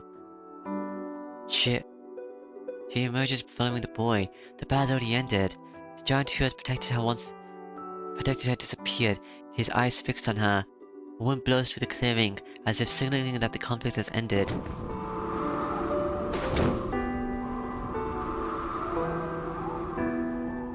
The figure is all that's left in her vision. The battle has ended. It's not the power of the heroic spirit's arm. Using his own power, the boy fought against his death and won. The girl keeps staring at his back. He'll never turn around and look at her again, and look back again. He has released the shroud and defeated the giant. The figure looks heroic and powerful. There's no doubt left in him now. He cast away all agonies when he released the cloth and used projection. Shiro. The girl keeps watching, filled with sorrow. His body looks like someone else's now. With a foolish sacred end with no return. Yeah. I resume my breathing. My left arm burns and I ache all over. Snakes with electricity are in my body, wiggling around like mad. I can't stay standing. Quickly, I have to quickly cover my arm with the cloth and escape the pain or the time it will come. But I can't do that. I was pressing my left arm and resting. Saber comes after defeating her. Saber. I endure my pain and stare at her so I won't lose spirit. Maybe she's been following the Berserker all along. She only comes close to me as if assuming the giant's task. 7 meters. Saber stops once I am within range. We face each other straight on. I'll be killed. After my fight with Berserker, I can't move anymore. I'll be cut in two without being able to fight back. No. Even if I were in perfect shape, I won't be able to beat Saber. I can't project anything stronger than an phantasma. Thinking about it, my servant was turned into something else and so was I. That's cool. So there's no competition. To beat Saber I need an appropriate user to use no phantasma that equals her no phantasma. There's a contradiction already. Saber's no phantasma is the strongest. There may be heroic spirits whose no phantasma exceeds hers, but there are no such people in the Holy Grail War. If anyone can defeat Saber, it'll be her own sword. Therefore a contradiction. Saber's the strongest servant in battle. Saber does not have any extraordinary amount of magical energy. But even Sakura won't be able to defeat Saber. Saber is literally invincible now that she's released from me and has a great source of magical energy. What a futile effort! I warned you that you could not save Sakura, and this is the result. There's no emotion in her voice. That's the signal. She mercilessly comes to take my life. So what? I can't be killed here. I can't lose even against Saber. I may be able to beat her, but I should be able to escape with Illya. But you are fortunate. I have no time to spare for someone who will die soon anyway. Sakura is calling for me. Saber turns around and walks off. No, it's not merely luck. You earned your life with your own hands. You defeated Berserker. Your determination yielded this result. Saber leaves without turning around. I can't call out to her. She's my enemy. Then no matter the reason, I'll thankfully accept the fact that she spared my life. I'm covered in wounds leaving me nothing to spare. I strive for my pain and turn my back to Saber. I have to leave the forest with Illya. Saber's not my only enemy. Even if I do separate from Sakura when the shadow Zoken will get in our way. Yeah, I know what's happened and what's going to happen to my body. I can project 3 more times at most. Not even projecting once is dangerous if I don't want any physical defects. I can't fight Zoken and Assassin in this condition. There'll be no point if my body explodes after I beat them. Then I should keep my last projection to keep my promise to Sakura. Then there's still hope, even after I die. Shiro, I hear Illya's voice from somewhere. Yeah, let's get out of this forest as quickly as we can. We, we want we want to get we want to get away with if safe, but no, if Sakura changes her mind. I can't see Illya. My heart's thumping loud, jumping around inside my skull.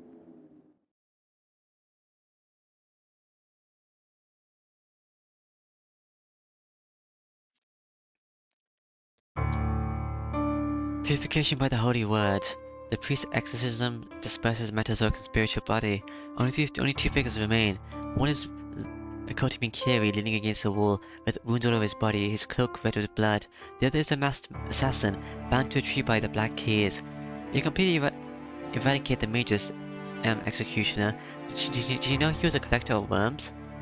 He turns to the voice. Assassin is no longer there.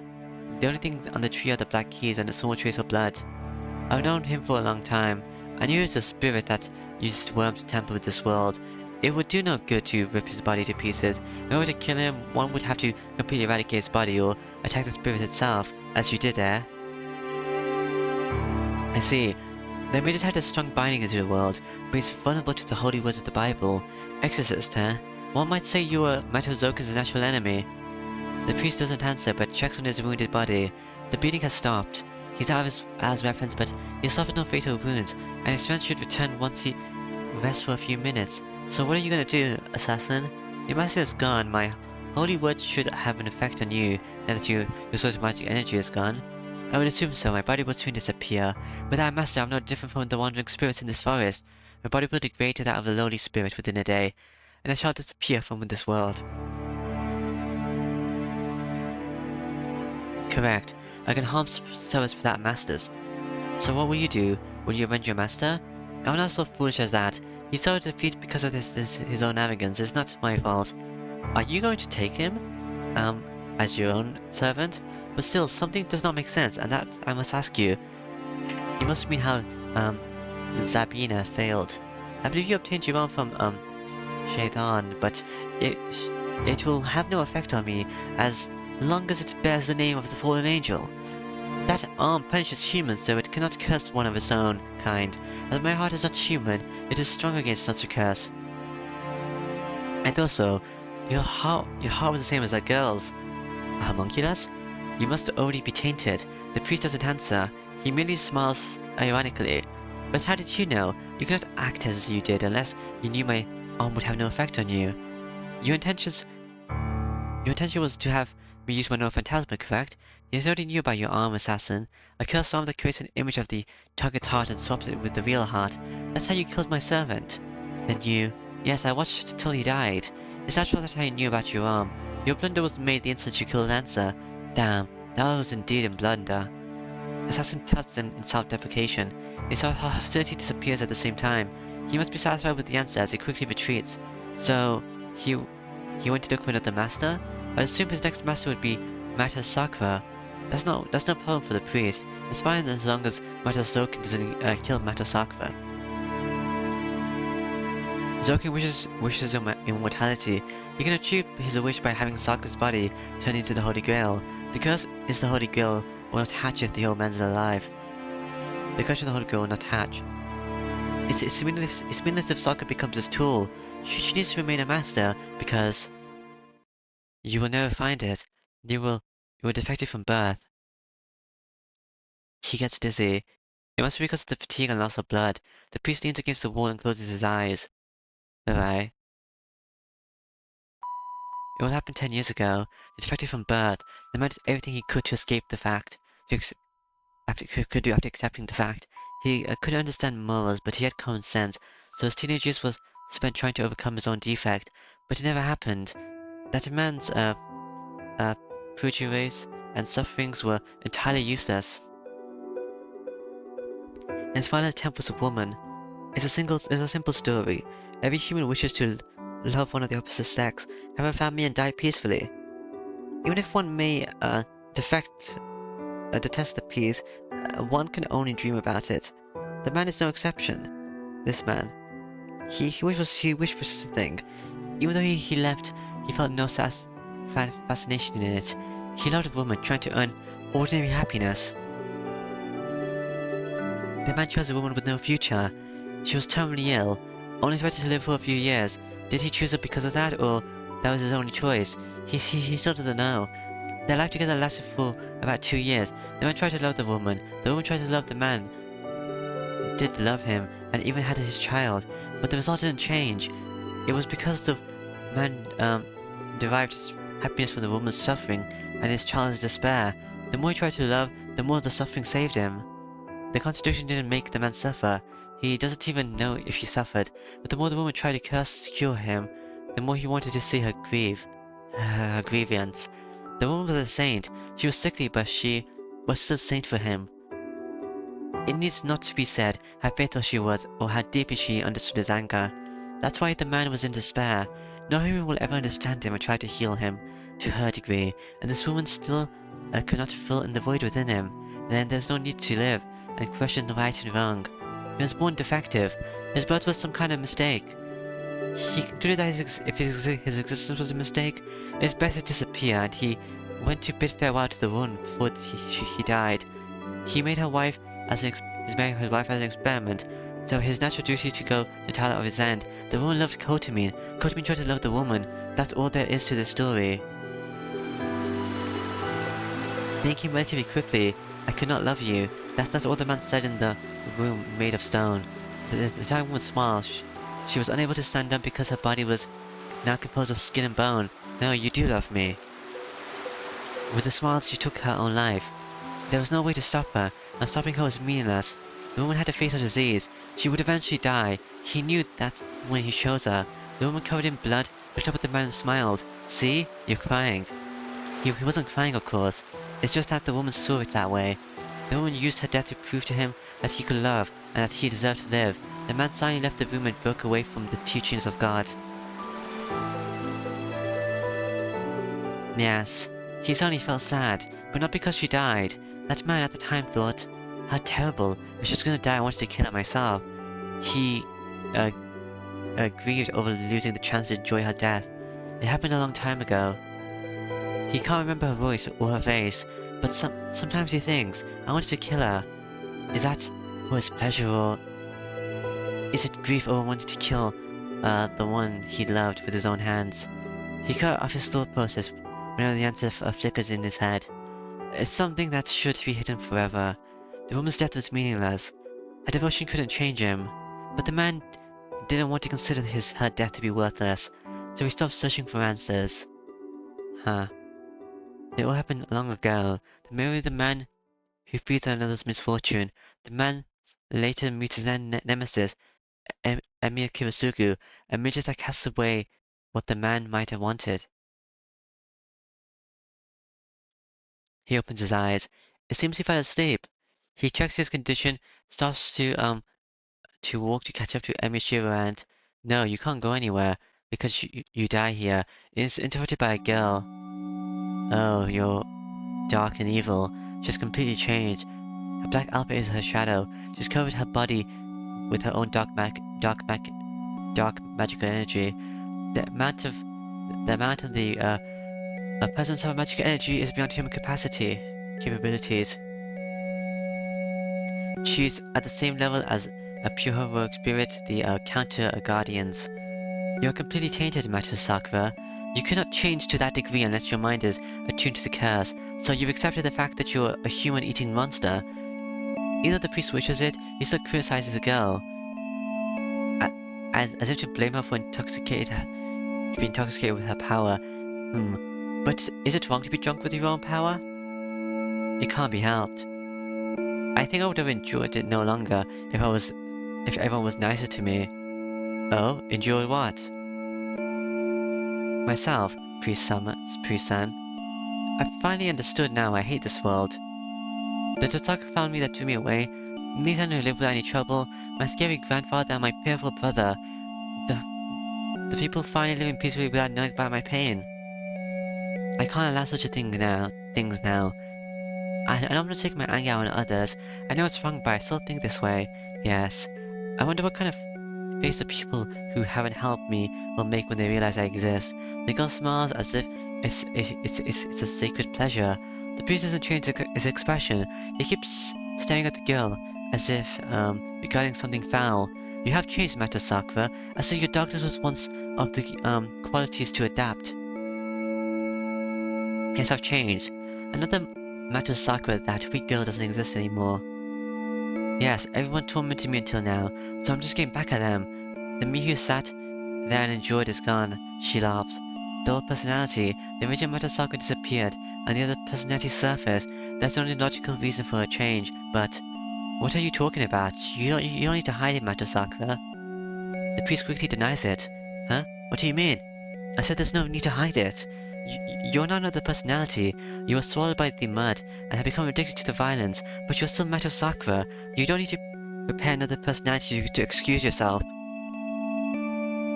Her face stiffens. He's absolutely right. The girl grits her teeth and glares back at the priest. What are you saying? You're the one that made me like this. The girl's shadow reacts to her hateful words. A blazing, infigment. The shadow covers the ground in an instant. I won't deny it. I kept you alive so that you would remain as a master. You measure up to my expectations, and you are about to give birth to Avenger. You have easily accomplished what I could not. It wasn't easy at all. You know how painful it was, how much pain I'm going through right now. I don't know, and there's no need to know. I'm not so mad as to listen to a girl's complaint. I see. You're right, I don't want you to know. I won't let you feel compassion. I'm in a position where I can make anyone realize wherever I am. Wherever I want. She smiles cruelly. The priest retreats without any hesitation. He quickly backs away like when he captured Matazokan. The priest retreats with one jump. She may have vast magic energy, but she's still inexperienced. She has no experience with battle, and she's unskilled as a mage. It's easy for him to retreat. How foolish. Do you think you can get away from me? She smiles. Is it Saber? The priest falls to the ground in that instant. Gah. He rolls down. He falls to the ground coughing up blood. It doesn't stop. He can't stop coughing up blood every time he tries to breathe. It wells up in his throat. How does it feel to have someone grab hold of your heart? Your life's under my control, no matter where you are. He died 10 years ago. Emikyo Sugu shot your heart and you died, but you stayed alive because of one reason. You're that. Who was it? It's that someone I ate before, but I guess his name doesn't matter. That gold person who was showered with the contents of the Holy Grail, which connected him to it, but it couldn't taint that man, so it flowed into you, his master, right? I guess he is dead then. And you were resurrected. Avenger, your life was saved because Angia, Mania supplies you with magical energy. I see. And this is... Yes, you're connected to Angia Mania, but I'm Angia Mania. So I squashed it. I destroyed the fake heart that kept you alive. I can squish your organs too if you want. I can pull out your insides no matter wherever you are. She raises her hand. How could you say if you want? The girl has no intention of keeping him alive. No matter how much he begs for his life, she laughs and she kills him. He'll, give her back his fake life. Because it's hers. Even if it's just a speck next to her total magic energy, there's no reason for her to let the priest keep it. Goodbye, I appreciate the fact that you saved me. She, grasps her slender fingers together as if to twist apart an invisible doll. A crushing sound. The priest's body is squeezed like a rag. One more twist, the priest will die in the next second, but right before that... The girl doubles over in pain. She coughs up blood. This scratches in the ground as if begging for help. It hurts, don't come in. The shadow expands. What happened? The shadow of her body expands, then slowly shrinks back to the original size. No way, Berserker lost. There's no way. No other explanation. Berserker was defeated. He died, dissolving the pure magic energy, and was consumed by her, the Holy Grail. Her mind distorts. The personality called Meta Sakura is pushing further into a corner now. She can't move any further, but the great still pushes her against the wall. She'll disappear. She'll disappear. Meta Sakura will disappear. Before that, she thinks of killing the priest. Looks up and is annoyed by her failure to follow through. Fine, he's gonna die anyway. There's No one at the ruin. On the ground where Coachman Kiwi lay is his blood-stained outfit. He ran away and he's probably gonna live. He's probably fine. Status... Eh? Status upgrade? Update?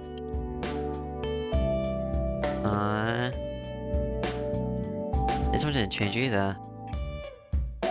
Help labors.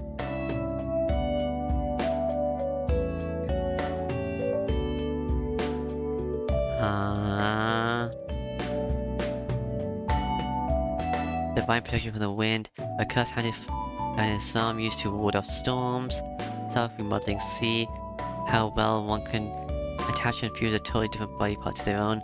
The higher the rank, the further it is from a legitimate hero. I already read this one. I think, right?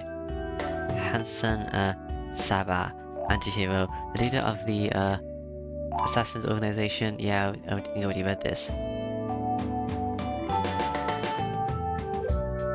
We reached the forest's edge faster than I expected. It's probably because I had Illya's guidance. The car I arrived in is gone. We started walking to town. I stopped the car and got a lift.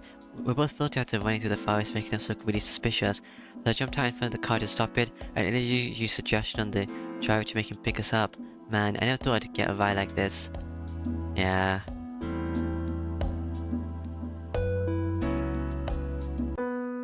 We go back to this house? Home sure, let's go in, eh? Back at my place in an instant. The sun's saying, it feels like I fell asleep on my way back. The sun has set by the time I made it to the living room. It's past 7 o'clock already. Something's wrong. Time's passing by too fast. It was afternoon when I stepped into the house, but it was not possible for it to be night as soon as I stepped in the living room. Illya, isn't time passing by too fast? I talked to Illya standing beside me. But Illya isn't there. Illya is... The dinner was good, Shiro. Everybody in the living room saying something strange things. Dinner? Yeah, I was surprised you wanted to get energy before anything, but I'm glad we did. You were so enthusiastic while you were cooking. There are remnants of dinner on the table. There are dishes in the sink. Come to think of it, I feel pretty full. It seems I really did make dinner. That's strange. Did we have this in stock? Nope. That's why we were dropped off at the shopping district to get some groceries. I looked through my memories. Well, I guess that's what happened. I see. I guess I'm talking nonsense, so we had dinner, huh? Yeah, all that's left is to rest. We have to rest. I'm going to go get changed in my room. I need to talk, so please stay up. I'll be back right away. Illya nods. I raise my hand in apology and leave the living room. And the next thing I know, I'm in my room. The instant I step into the living room, I'm on the floor in my bedroom. Argue. I wake up because of the piercing pain. The sword pierces in my chest.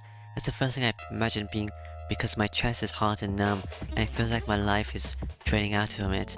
Yeah, there's no sword, of course. It's just an illusion. The left side of my chest is technically rebelling because I'm against my left arm. But I finally realized my sense of time. The intermittent scenes are.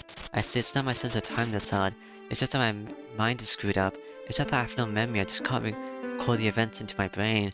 I can't hold events in my mind unless I concentrate on them. And naturally I can't remember anything that happened after I left the forest. I can't stay conscious unless I'm in pain, like now. This is bad. I frantically grasp at my fading consciousness, unable to... Unless I consciously focus my mind, every sure will disappear. Only pain of the utmost concentration can preserve my memories. In short, I had to maintain this level of concentration I had when I was trying to insert the magical circuit into my spine. I'm stumped. I can't keep this up forever, and I don't know how long it'll work. Wait, that means I shouldn't sleep. Once I fall asleep, I won't be able to wake up. Once I fall asleep, every sure will never return. Even if my body is unwound, my mind will be scattered. I raise my body. I searched through my desk and I needed a small blade, something I could hide in my right arm that'll dig into my flesh if I make a fist. I can't keep up the concentration like I had during the training. I had to catch my fist every time I relax, but the pain will keep me conscious. Oh, it's not a blade, but this will do. The pendant? I found the crystal from that day. The pendant I found beside me after I was killed by Lancer. Archer's pendant. But I don't know how much magic energy was originally in this, but there's not even enough for one strengthening magic left in it. Wasn't like Kiri trying to say something about this like at the beginning, but Jisaka ignored him? Does this have like some sort of special property? That's right.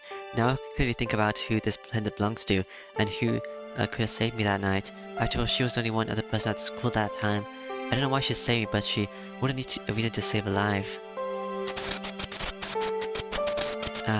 My consciousness starts to fade away. I'll think about it later. I'll fall unconscious if I think about happy things and relax.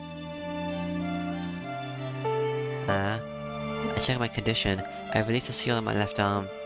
I put the shield back on, but it's only there to ease my mind. According to Kotomi, the switch would be tripped if I use Archer's arm.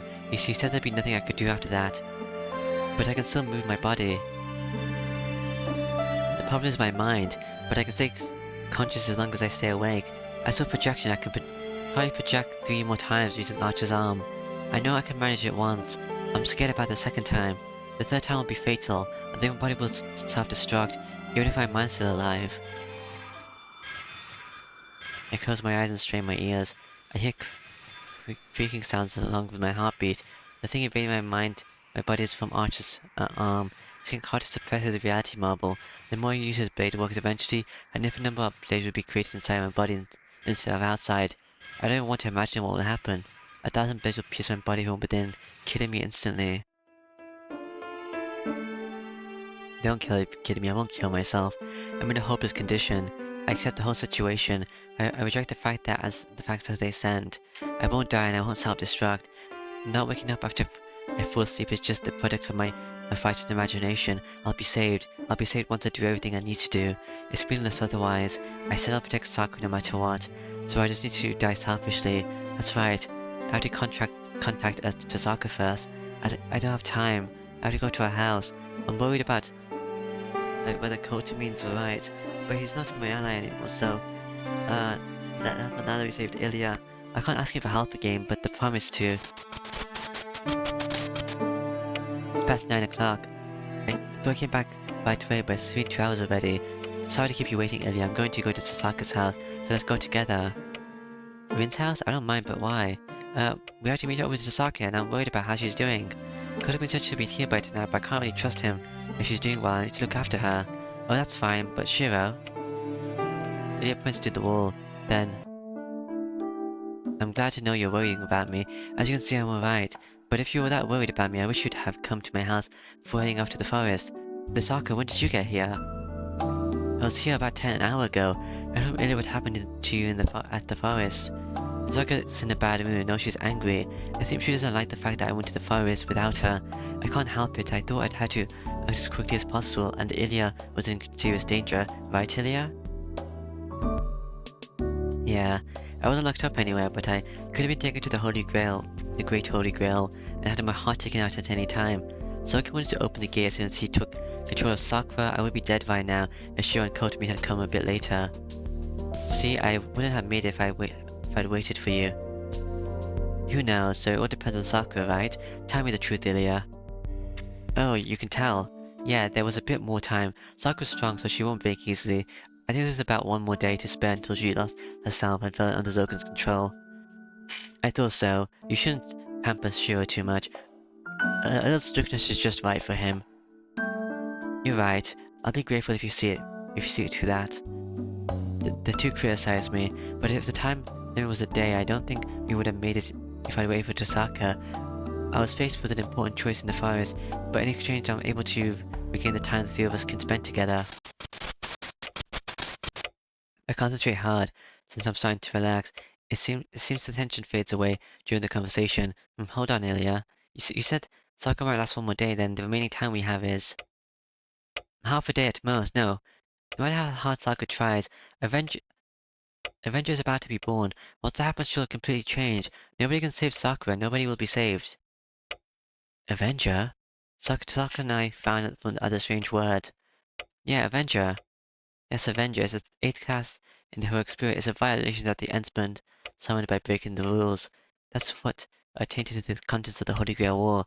It's the main body that simulated with Sakura, projecting the shadows because it couldn't go into the outside world. It's something that should not exist, consuming human lives to take form. And that's Avenger, an anti-hero that the Ensbund's master summoned in the Third War. You know about it, Illya? You know what that shadow is and what Sakura is possessed by? Yeah, I got the information out of Sakura, so I understand what's going on. What do we have to do? What exactly you've made into your enemy?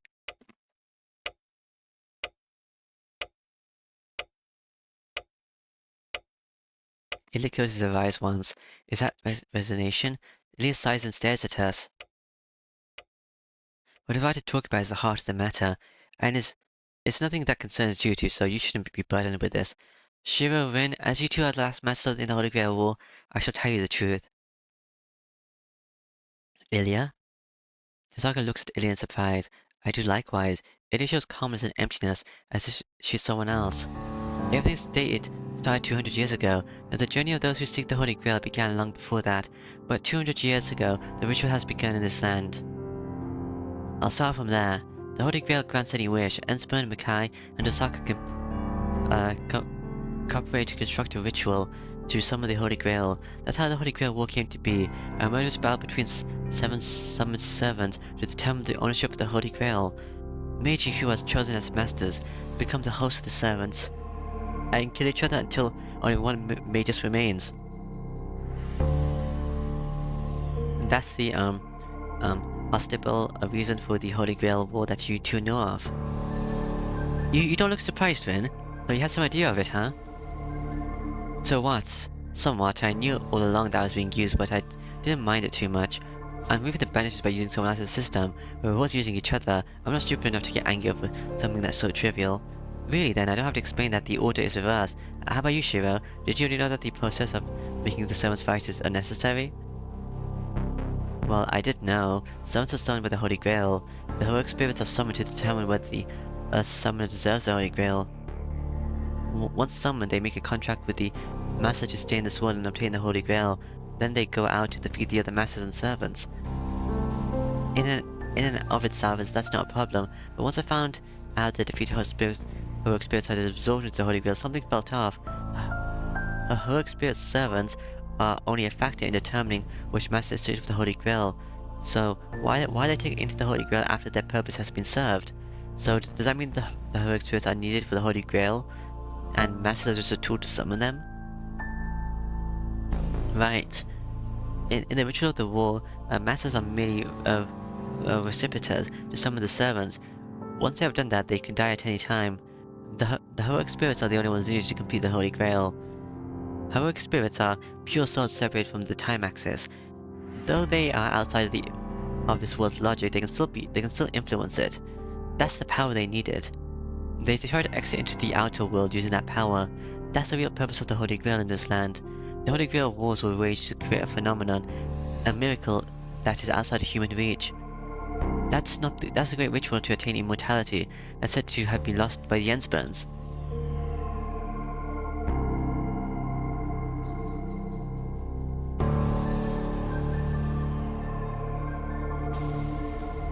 Not a heroic spirit or a holy spirit, but a soul of a mere human that's fated to disappear from this world.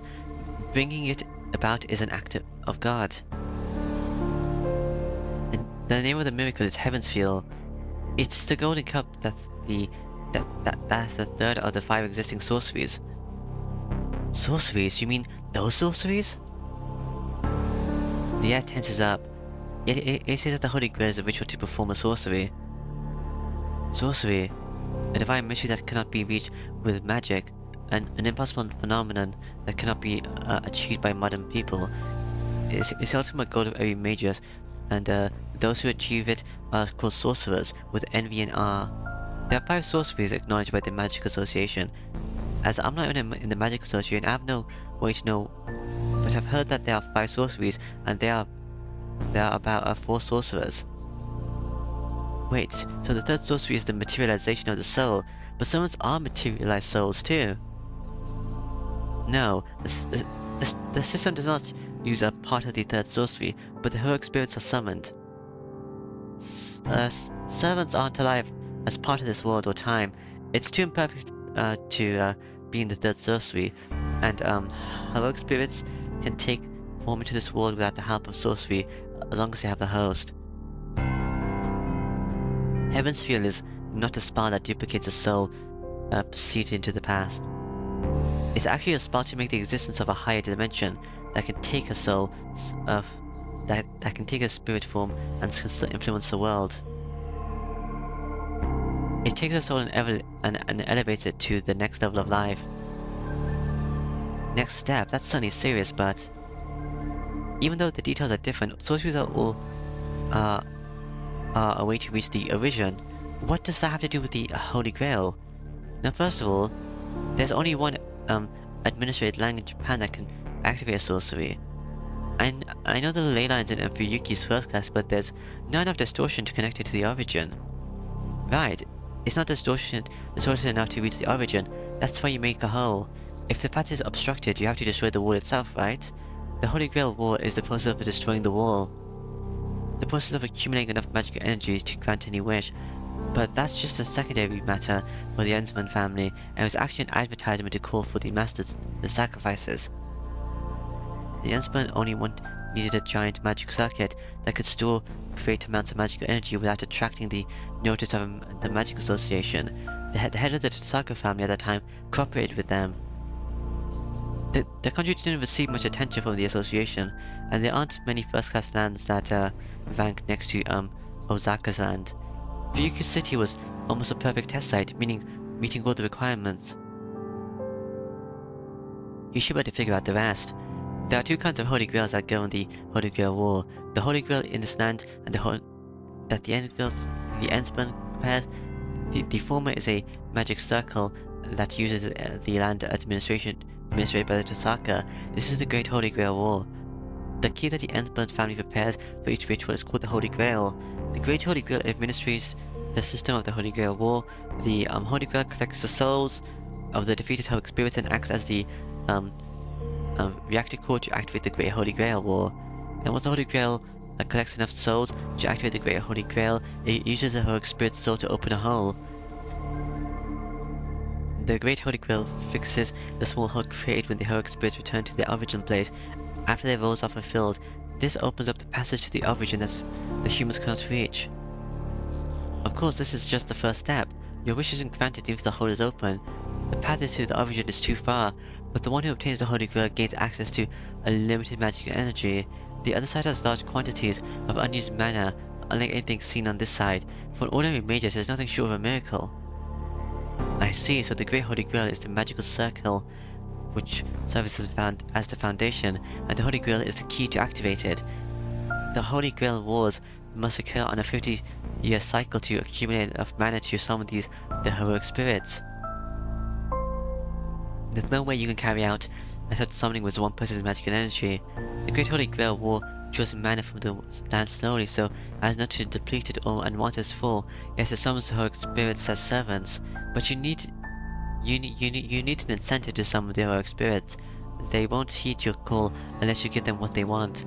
That's why the Holy Grail was prepared to reward them. Well, that's a deception from the start. The Ensman just wanted the souls of the heroic spirits. They didn't care about their rank, they just wanted strong souls. To hide the fact that they created the Holy Grail War as a cover, they deceived the servants and the masters and made them kill each other. Well, I guess that started from the second ritual. The first was conducted in a foolishly honest manner and failed right away because the 3 families fought towards exclusive rights. For the rule was made starting with the second ritual, outsiders were caught and made to fight for the Holy Grail. Masters from the outside and the families resisted an inconvenience after the servants had been summoned, so it was more effective to have them killed in battle. It was convenient for the 3 families because they could legitimately kill their collaborators. Unbelievable. So the rule for the masters to kill each other because they couldn't decide who gets the ownership by talking and had to resort to violence. Yep, but choosing the last major stunt understanding proved to be an even better method than expected. It's just like you. There were servants and masters that found out that they were tricked, but it seems they didn't care. It's because you obtain the Holy Grail if you win. Saga's convinced. In short, the Holy Grail War is not a battle to obtain the Holy Grail, but a ritual to escape the outside world. Attempts to reach the outside world. According to the exorcism, there's a power that governs dimensional theory outside of this world. It's called the Swirl of Origin, and it's a coordinate that considered to be the origin of the beginning of all things. It's the start and the end of all creation. It's the seat of God, recording everything and able to create everything. But I really don't care about that. My father would have understood what a big deal it is, but it doesn't concern me. What's possessing Sakura is much more important to me than how it all started. Illya, I don't care about the purpose of the Holy Grail. It has nothing to do with us, just like you said. More importantly, tell us about the thing you mentioned earlier. It has nothing to do with us? We're talking about sorcery here, and the third sorcery at that is a taboo out of taboos that's been kept a secret even within the association. If you're a mage, you can't know something like this. I can, man. What are you thinking, Tasaka? This isn't the time to be talking about something that can't succeed anyway. Can't succeed? What are you basing that on?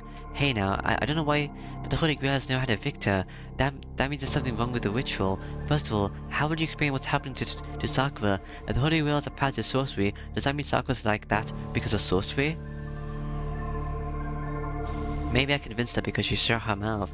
So Illya, why did the Holy Grail turn out like this? Kotomi said there's something in the Holy Grail.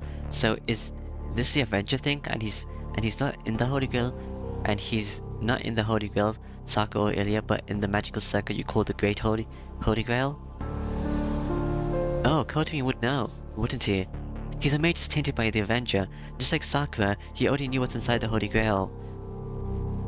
Kiri and Sakura are the same? That's right. This concerns you too. This is about Zokins trying to obtain what's changing Sakura. What's hiding us in the Holy Grail now, what's tainting the souls of the heroic spirits. This class name is Avenger, the heroic spirit that's about to take a living form through the power of the Holy Grail. A successful example of the third sorcery. What was that all about sorcery and not having to do with this? It does concern them. Now, Avenger's materialization isn't sorcery carried out by the Holy Grail from the start. It is a heroic spirit with that specific attribute. It can take a form within the Holy Grail because it's Avenger. The Holy Grail merely summoned an Avenger that can use the third sorcery, so it doesn't mean that the Great Holy Grail used the third sorcery. So in short, it's a monster that can materialize. It's someone that you can embody the third sorcery even if the Great Holy Grail doesn't. Yes, it all started during the third ritual. The first one was a failure, Ensbone was defeated quickly in the second war, and in desperation they summoned a spirit that specialized in killing. They used an old scripture, a foreign folklore they obtained, a catalyst to summon the worst evil possible. They summoned what they shouldn't have summoned, to kill all the other masters to activate the Great Holy Grail, and to keep all the achievements for themselves.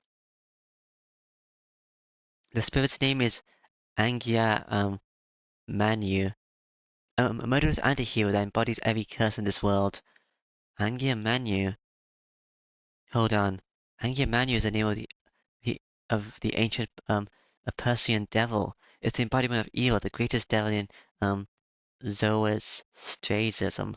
It fights a 9,000 year battle against Aya Mesa, protector of human goodness. Zoroastrianism is a story mainly about the battle between the two gods. It's the first religion to come up with the doctrine of duality, the angels and the devil. But the story contains two known hero named Engi Manu. First of all, how can someone crowned with the name of the king of devils become a heroic spirit? That's not possible, Illya. The Holy Grail can only con heroic spirits, and you don't need the whole Holy Grail if you can reproduce phenomenon on the divine spirit level. Now, first of all, there can't be a heroic spirit with the name Enki Manu. Even if there was, it would be a nameless evil spirit that left no mark in history. Even if there were summoned, its soul wouldn't be compatible with the Holy Grail. Illya, what did the Enchantment Master summon? I said Enki Manu in. He was certainly nameless and not a devil, but a hero with the name Enki Manu did exist. Yes, the story takes place a long time ago, and so long ago in a very small world. It was a hero that lived in a small, nameless village. I don't know how the story of their doctrine was. I don't know what led them to the idea, but they lived cleanly and righteously in accordance with their precedents. People are supposed to value goodness and protect the light and live virtuous lives. For these people, a segregation for the rest of the world, this supplement was absurd. It was probably the only source of human pride that they knew. Yes, the people in the village honestly wished for everyone to live in peace, so everyone could be free from malice and live pure, upright lives. They renounced such human concerns as hunger, conflict, love, hate. They were proud to be worthy of God's blessing, but it was impossible. People couldn't be freed from malice just through clean, righteous living. From the moment we are born, there's evil in us. You must take certain measures if you want to separate yourself from evil, so they put it all into one person, and those measures were taken. They came up with a way to save not just their small village, but the whole world. It's hard to make everyone do good, but you can prove everyone's goodness. You just need one person. If one person embodies all of the evil in the world, the rest of the world cannot be evil, no matter what.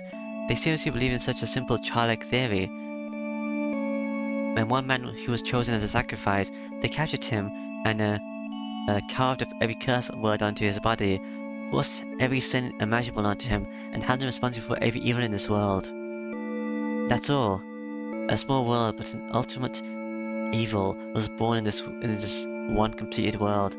The people cursed, scorned, feared, and yet adored this man. They believed they were pure righteous, since all of the world's evil was within him. They seriously believed that would save everyone in this world and created a devil. To demonstrate human goodness, they continuously tortured one man until he went insane. No, they would not allow him to die until he succumbed to old age. The name of the devil that corrupts men. He was given the name Enki Manu and was actually hated by everyone in this world. I don't know if he did turn into a devil during this process, but everyone in the village believed him to be so, and they treated him accordingly. They hated him and feared him, but was the proof of their goodness. They revered him as their sign of their salvation. He was the object of everyone's hate, but he saved people. His existence pardoned everyone of their own evil deeds. Though his method was unusual, he still saved people. He became a hero for the villagers, and a hero was born. Hated by people, losing himself, someone who transformed into exactly what they wanted, a helpless sacrifice that came to represent all the world's evil. That's the anti-hero Enki Manu.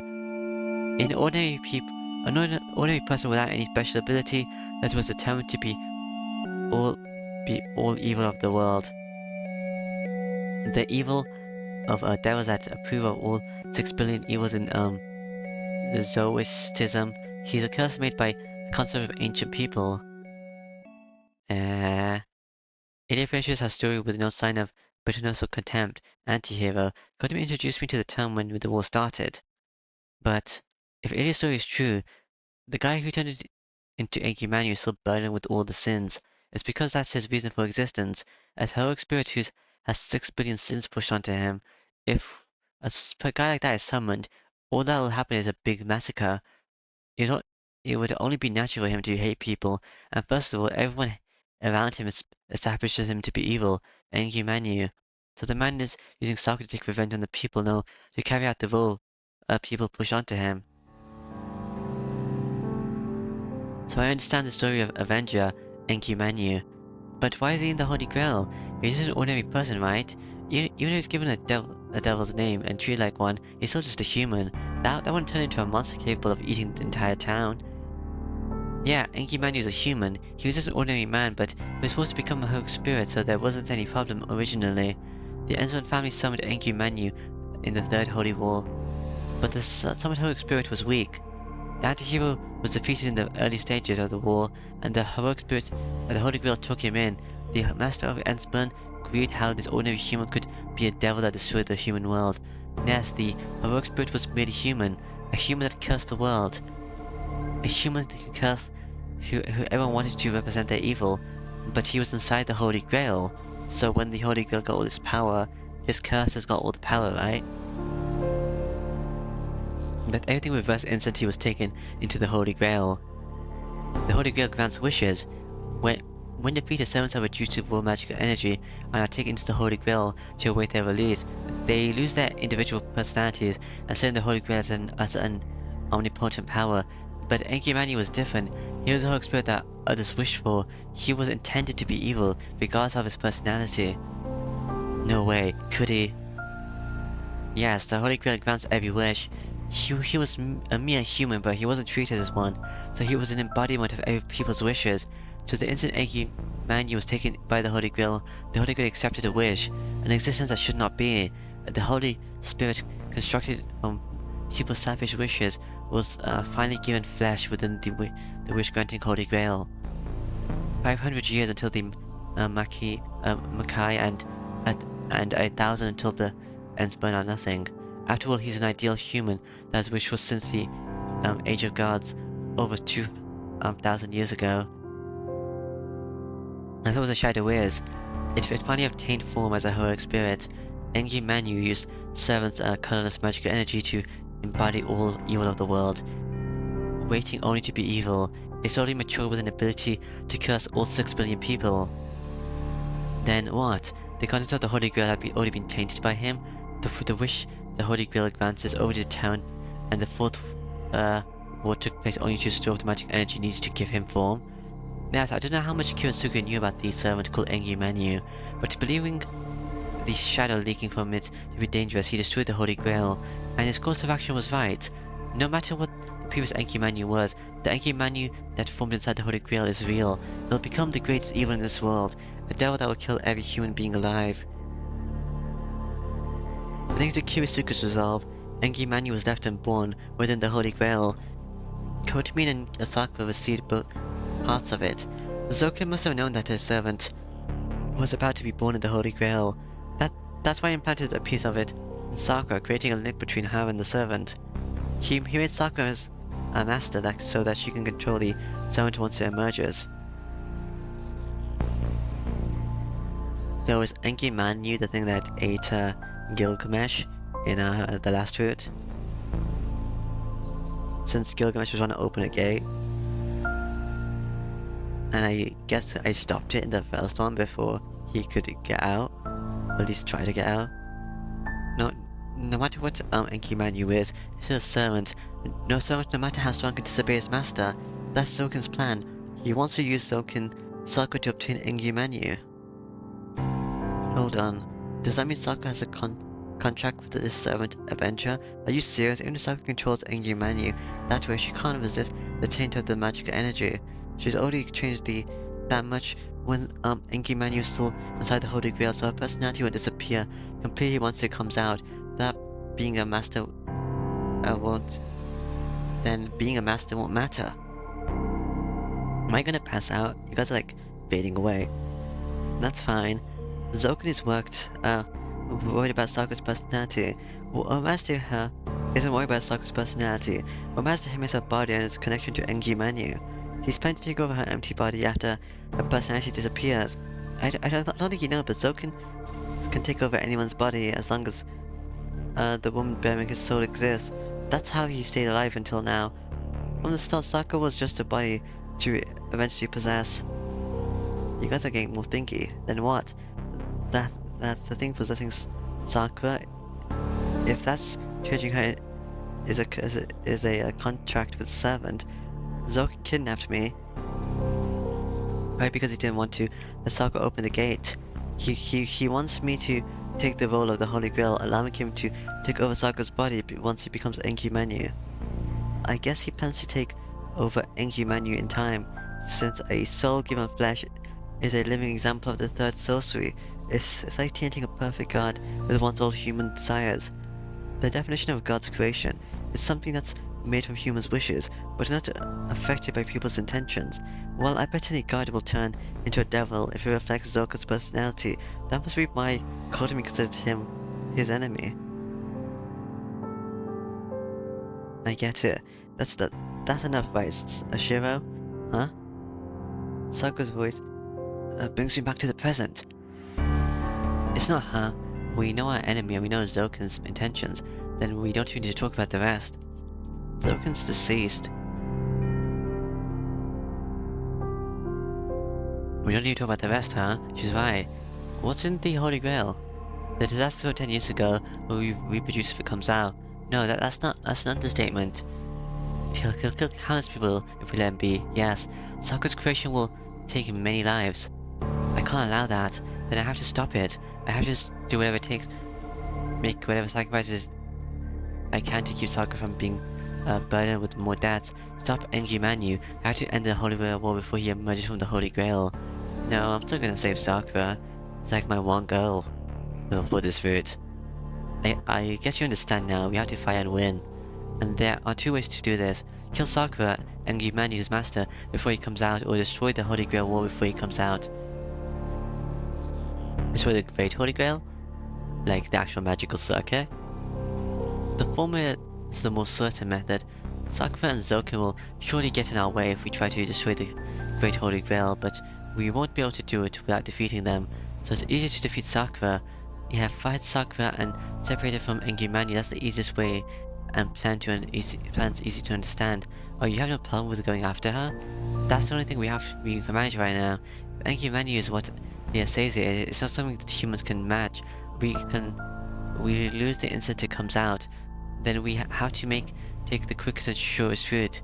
One more point to Sakura. I don't mind fighting, but do you know where Sakura is? That's not a problem. If Illya's right, there's only one place the Holy Grail can be, right, Illya? Yeah, the temple. Yeah, you're right, Rin.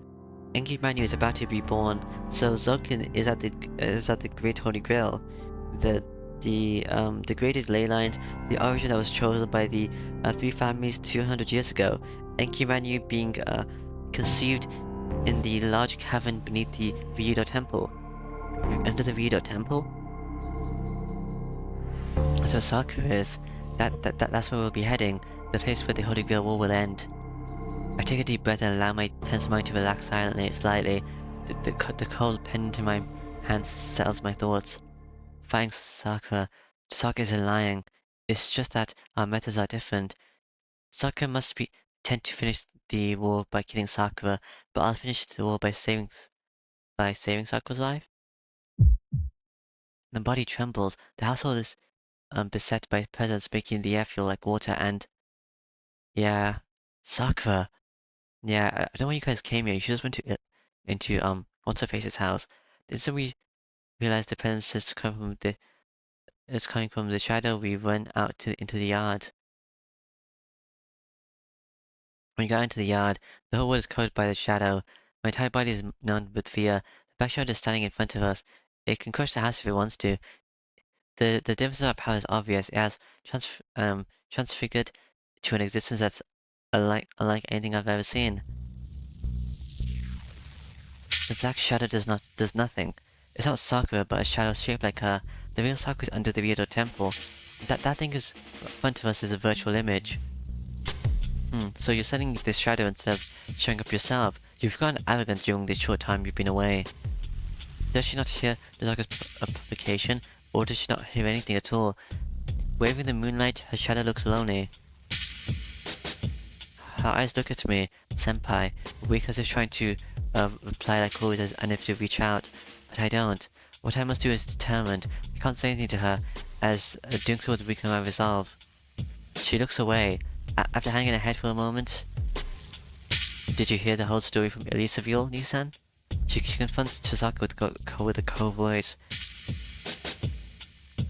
Yeah, I heard about what's possessing you and the abilities of what's about to be born from the Holy Grail. So Sakura, let me ask you, do you have any intention of cutting ties with Enki Manu? Saka's voice is the same.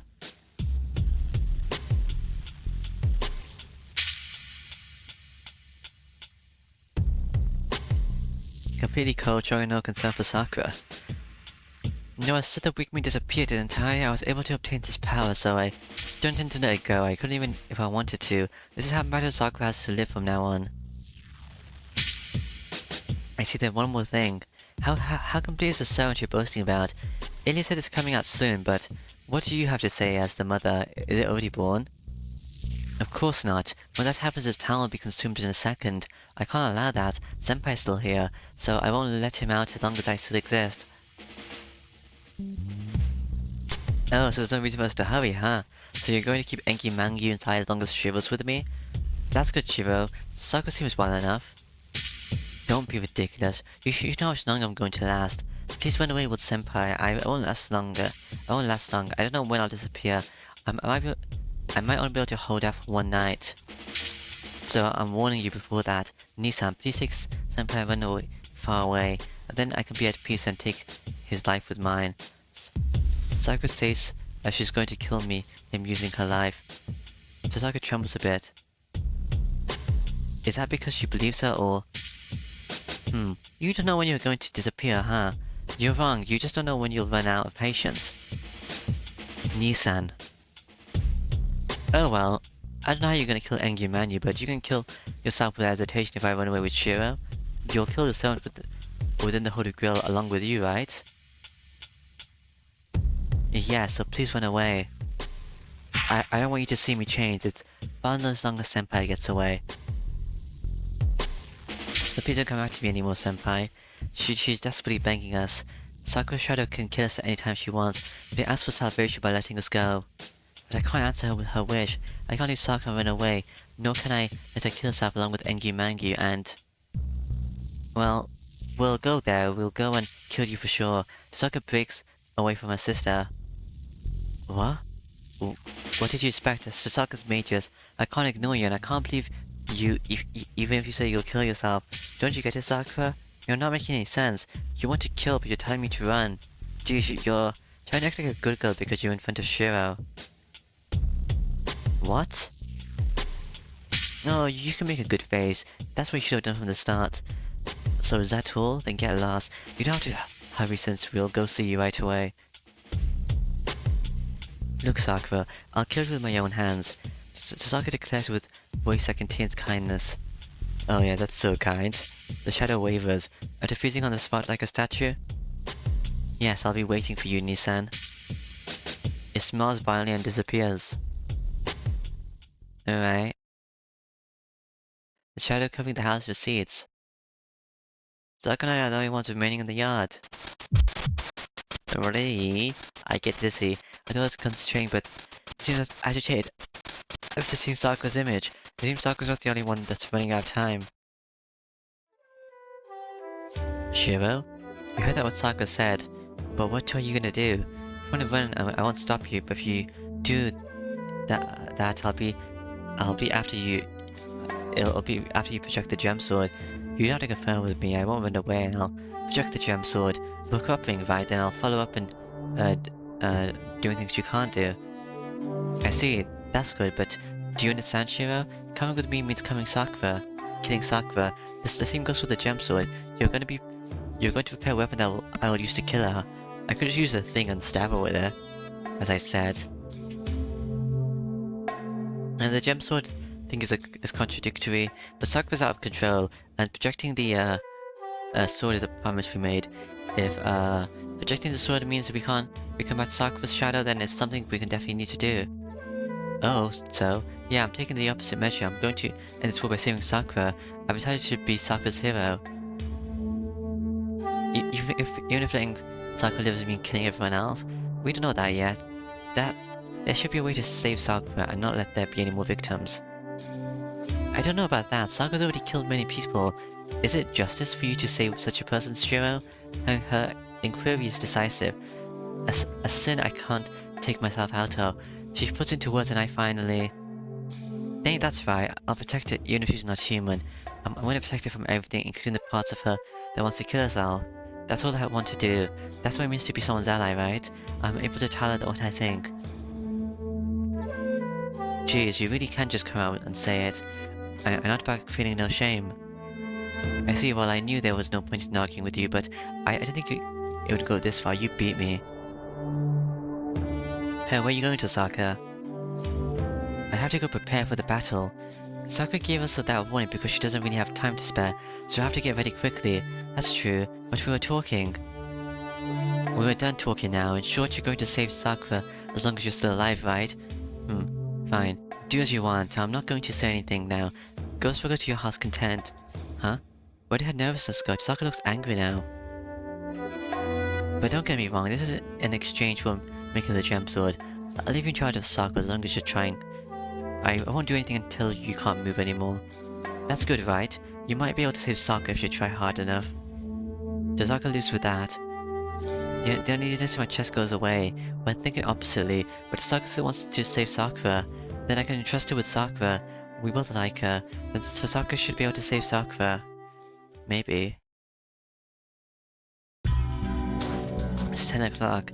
Sokka's trying to prepare for a battle and goes to visit a temple before the date changes. Well, I'm going to have to reproject the gem sword, but how do you feel? Can you project it while suppressing Archer's arm?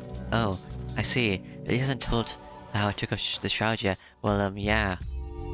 Oh, that's good to hear. Then the rest is up to you, Shiro and Illya. The Azad sword, which is as close as we're going to get to the gem sword, Shiro's projection and Illya's support. We ain't able to replicate it, but if all goes well, we should at least be able to reproduce half of its original ability. Sokka hands me a dagger. The dagger is a ritualistic, equipment. Dagger? Like, this dagger? What do you call it? The Azad sword? This one's the rule breaker. But, yeah. It might be something she favored that it looks well used. Not only that, even an amateur like me can feel how much magic energy is stored in this thing. Well, this is nothing compared to the shadow, but it's still 100 times better than my magic energy capacity. This is amazing. You had something like this up your sleeve? Of course it's amazing. I used all the jewels I had, which made 10 years worth of magical energy. Chisaka sucks like as if she didn't want to use them. She seems generous, but she's really stingy when it comes to money.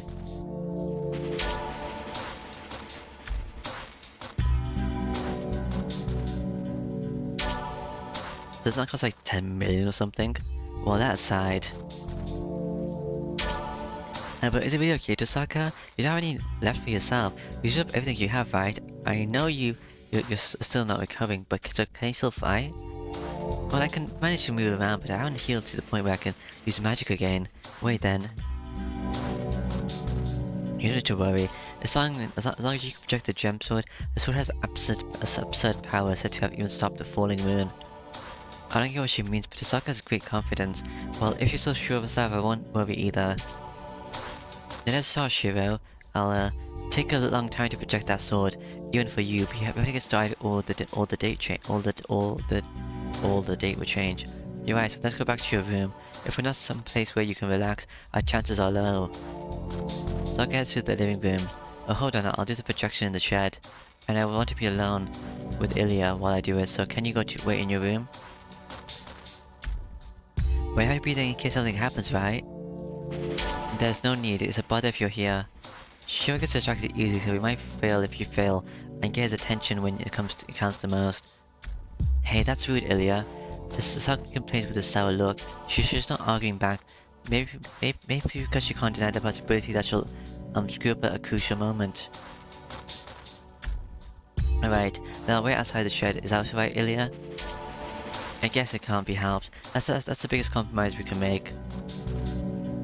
Oh, okay. Well, Rin, don't come in until I tell you if you want us to reproduce the gem sword. I'll call for you if something happens, so please stay outside until then no matter what. You're being persistent. I said I understand. I won't come in even if I hear Shiro scream. It doesn't really matter, but we should pick a better example. Well, let's go in, Shiro. Illya goes into the shed. I decided to ask Tosaka something before I follow. Tosaka, can I have this sword? Huh? You're going to project using that. The Azad sword will go away once the gem sword's projected. Yeah, you can have the gem sword, so can I have this in return? See, this might break if I fail. I can't concentrate thinking you might get angry if I break this. Yeah, I want this. I want to use it to project that other thing I was talking about. Gee, it's fine. You can have the Azad sword if that'll help you relax. Thanks. Then I'm going to do my best. Alright. I shut the door. I can't let Tosaka see this. I'm sure she won't stop me now, but she'll definitely feel responsible. If I were to smooth this out, I'll have to tell her I used it after everything's over and get retroactive approval. Are you ready, Shiro? You've released Archer's armor ready, so I don't need to explain the steps, right? I nod. Ilya tells me to sit down and I do so. But Ilya, I can only reproduce what I've seen or what Archer's made. I have no information on the gemstone and I can't project it. You never have a blueprint and a dagger that's like this. I know, I'll first have you come into my memory. I haven't seen it yet either, but the record of the gemstone is in me. Zerka's great master was there when the great holy war was made. I'm sure the sword was there at that time. Well, Ilya, just close your eyes. I'll keep your body here and send your mind somewhere else. With this before, I'll send your vision into my memory, so analyze the gemstone there. I'll release your left arm once you're inside. You'll be hit by the pressure of 200 years and the invasion from your mind arm at the same time. Brace yourself and try to finish this projection as fast as you can. Ilya's voice is trembling. Her arms are as well. I'll take you to the gemstone, so you just need to hold your breath. Clear your mind and don't look at anything else necessarily. You just need to draw out the Zelrich. Space splits. Is it because all my senses are within her memory, or is it because my left arm is released? There's no pain. The cognition of pain doesn't matter now. I'm swallowed by my injury and I'm falling into a swirl of a maelstrom of pain. I don't know where I am. I'm in the darkness. I don't know who I am. I don't know what it means. It's a large circuit. Multiple layers of crests are carved onto bare rocks. It's over 50 meters in radius. It's like a large observatory rotating by itself in the desert of Arizona. Lady. The circuits cover the area in many layers. The geometric figures turning in place. A white girl in the center of the beautiful spider's nest. Lady. Her name is Justice Lizard von Ensburn. She's the magus that devised the Holy Grail War. The great magus who was called the Winter Saint, a magus accompanied by the Maikai Zoken and Tosaka and Nagato. The Great Holy Blood is activated. Justice becomes the key, reenacting the ancient sorcery.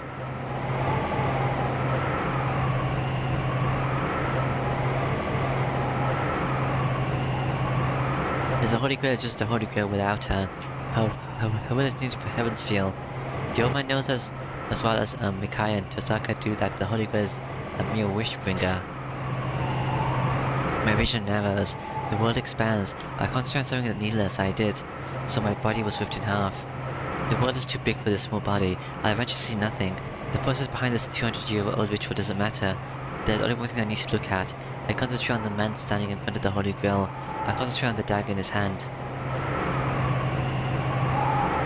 That's the original. A ritual with a jewel blade. The kaleidoscope gleam sears through my eyes and into my brain. I understand the instant I see it. I understand that I can't comprehend it. All I can imitate is its shape. I can't analyze its structure and project it. What kind of magical theory was it constructed with? The Omen's dagger is still a mystery. Even if I use Archer's armor and every last piece of knowledge in heroic spirit Emiya. It's alien technology. The Omen is embodying general knowledge from a far future beyond the reach of modern man. I'm repelled. I can't be repelled. I can't reach it. Not reaching it is unforgivable. I reach out. My eyes are burnt out. My brains are burnt out. I extend my left arm for dozens of meters. Extend. Stops. Come back, Shiro. I hear Ilya's voice, but I'm not there yet. I don't even have my fingertips on it. I can't back out now. How can I back out of listening to that miracle, the ultimate one? Give up. Do you want to disappear, Shiro? Get there.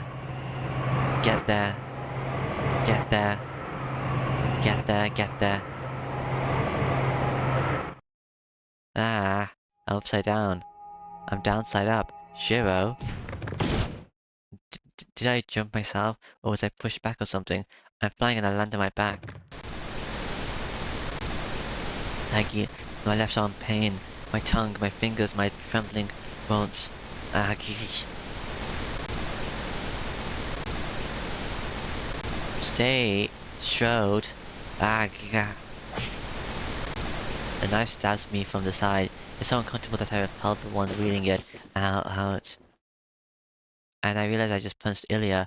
I'm sorry, Illya, She pats dust off her and gets up. Good, she's not hurt. I told you not to look at unnecessary things, you idiot. I'll let you off the hook this time since it paid off, but I won't forgive you if you disobey me again. She points at my face and she scolds me. Wait, feeling something hard in my left hand. I look down. I managed to project it. It's projected, but it doesn't seem like the one I saw. First of all, I don't feel any magic energy in this thing. Jazaka's Ozak's sword is many times better than this, and the blade won't cut paper. Yeah, I have a lot to complain about, but thanks to your hard work, Shiro, your projection was perfect. You showed me a flawless blade works. I don't know, but is this any good? It looks crappy. And that's fine as is. The sword is an extraordinary demonic sword that can only be used by, Schrödinger's language. Well, I guess it's fate. Sakura is receiving the protection of the third, and if Vin's going to try to use the second, it won't end up being a mere investigation. And if the Magic Association were here, every department would be running to put them on trial. Illya laughs. Wow, so this dagger is that amazing? Yeah, to be more accurate, it's a multi-dimensional refractory phenomenon. Gem sword, Kiza, Zealot's, Shogunga. Whatever. It's a cool gemstone salvage, and it's the old mage's favorite sword in Sasaka's heirloom. The sword wasn't passed down to the Sasaka line, just a blueprint. It's an assignment from the sorcerer that the Sasaka Meiji must pursue for a long, long time. Assignment from a sorcerer. Wait, the masters, the great master Sasaka was talking about is a sorcerer? Yeah, but Zelkirch isn't odd among the sorcerers in that he still associates himself with this world, so I'm sure he has other apprentices. I don't think Zelkirch is in this world, but he might show up once Rin's capable of making the jump sword by herself. He's not in this world, but he might appear all of a sudden? Isn't he just a wonder that likes to travel? Whoa, I let my guard down. I get dizzy. I catch my right fist and I feel the pendant digging into my torn flesh and keeping my consciousness. I steady my breathing so Illya doesn't notice. I still feel my limbs. Good. I thought I'd do something if I use projection, but I'm not missing anything yet. My head's still working. The biggest proof is that I can still check on my condition. I should be able to use it one more time. No, I have to use it. I have to save Sakura in a way different from Tasaka. Artist's arm will make it part. So, means it's short the sort parallel, so his nickname collide Tasaka. I can't understand her. It's not that I can't hear her, she's just speaking in a language I don't understand. She's talking in a strange language and holding something dangerous in her left hand. Tasaka's holding a sword I've never seen before. It's never seen before. It can't be. I projected, I think, that sword just now. My left hand is empty, so it must mean I handed it to Tasaka. Shiro from... Was the projection? I get a chill. My memory's vague. I can't recall anything. My understanding and the details don't match up. Gah. I clench my right hand. My eyes finally focus in exchange for dripping blood. Tasaka, I get up. My limbs are light compared to my disconnected head. They're so light that I think they might be empty inside. It's not Tasaka, Illya. Illya and I will go test it out, so you should rest. Wait, what's with your hand? Tasaka grabs me. Her speed is surprisingly slow, but... Yeah, why do you have this? My mind isn't working and she has a hold of my hand before I know it. Saka's looking at the pendant in my hand with astonishment. I don't know why she's surprised, but I have this because... Shiro, why do you have this? Are you crazy holding it this tight? Why, I just have it. It is a charm. This is something I picked up. Why did I pick it up? It's something I shouldn't forget, but I can't remember. But the stranger in my left hand knows it better than I do. It's something important. I have to have it on me until the end. Words are not my own come out of my mouth. Sure, I also have that pendant. Tasaka takes out a pendant from her pocket. It's certainly the same. It's a simple design from a jewel user like Tasaka, but I think something simple like this brings out her beauty.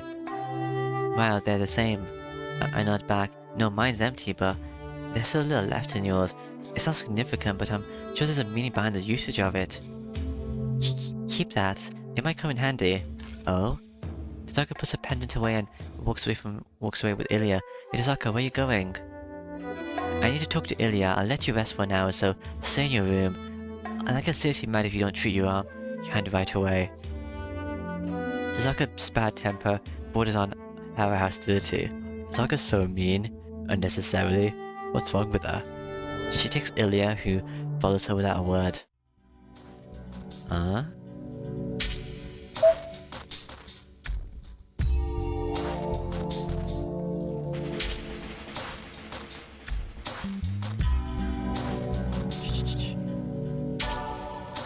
This one? Azot Sword, Rin. An item of ceremonial magic equipment that Rin treasures. This object is not a weapon as it amplifies the magical energy of the owner, and it is simply used as a staff to support and amplify magic use. It is a popular item in the Magic Association and a common, commemorate gift given by masters and parents when entering adulthood. The origin is said to be a dagger inspired by the man who established the foundation of alchemy to this day. Ha. Status. Whose?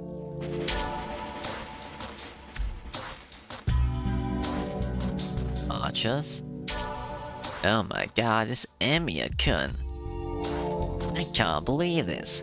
Oh well, I guess I was saved. I had to find out what happened to me before I start moving around.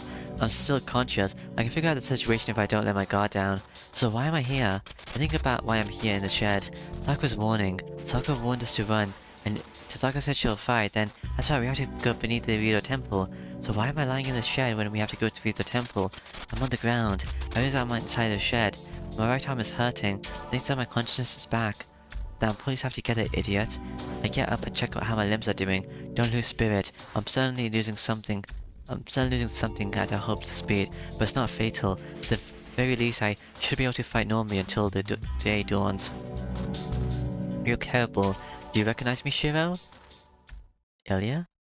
I quickly turn around. In the back of the shed, shrouded in the darkness just beyond the moon's reach, there stands a servant in black. Ryder, you. Oh, it's Ryder. As I was watching you, my mission is to protect you, but Sakura is my master, so as long as she is the one harming you, I can offer you no assistance. This is why I will not help you in the forest. I did not help you in the forest. It was your own fault to be attacked by Berserker. Ryder explains lightly. She speaks without emotion. It seems she was waiting for me to be alone. I see then you came here to kill you. You and your allies are Sakura's enemies, as I cannot let you meet her. Ryder's holding a nail-like dagger. I feel hostility creeping up my spine. Ryder's serious eye. Give the answer to the previous question. Fight back using... What question? She asked me once, what was it? Remember, it was... Oh, you have to remember? Will I be on Sakura's side until the very end? Will I not give up until the very end? Will I to fight until the very end? I think this one. That's right. She asked me until the starry sky if I'll be on Sakura's side until the very end. The words I couldn't say to her back then. I can tell her with confidence. Right, I understand how much you care for Sakura. You're suffering because Sakura will suffer if you let me go, right? Yes, are you still going to kill Sakura in spite of that? I'm not going to kill her, I'm going to save her. Right, I'm going to protect Sakura until the very end. I'm going to choose Sakura no matter what. So please, lend me your powers to Sakura. Sakura and I can't do this alone. If you care about Sakura, please help us out. Is that your answer to my question from the other day? I nod. Very well. But I will not fight unless there is a chance to win. What do you expect of me, Shiro? What do I expect from Ryder? There's only one thing. Ryder's the only one out of all the servants that can oppose Zero's own Phantasma, Sakura's strongest card. I have some questions before that. Can you still use your known Phantasma? Yes, Sakura still supplies you with magic and energy. My next question, are you servants still spirits even if they take physical form, so you can't hurt them with normal weapons? Let's see. A normal servant will be able to nullify them, but those consumed by Sakura are another matter. Having received bodies from Sakura, they cannot return to spiritual form. Strong magical weapons should be able to penetrate through their shadows. I see then it's decided. There's a chance of victory and the roles are clear. Ryder, I want you to beat Saber one-on-one, to be specific. I whispered in her ear. I know no one's listening, but I'm just making sure. I see, I can definitely penetrate her guard with that. It is a pure contest of power, but nothing is left to chance. Right, well, if there is a problem... It's your skill and my trust in you. I nod. Ryder puts her finger to her mouth thinking. Fair enough, I shall trust you and accept you as my temporary master, and agrees with a smile that takes me by surprise.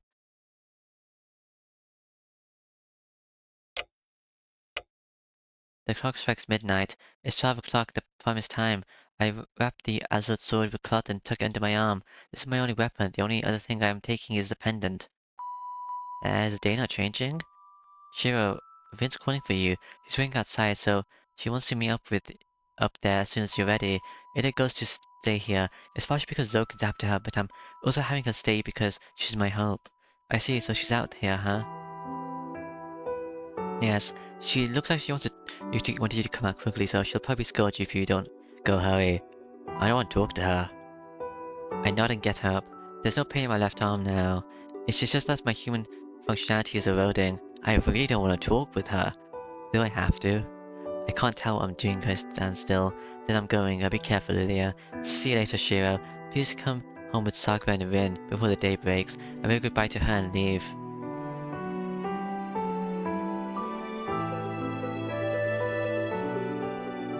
The house is dead quiet. 10 years. How many things have happened here, and I have a lot of memories.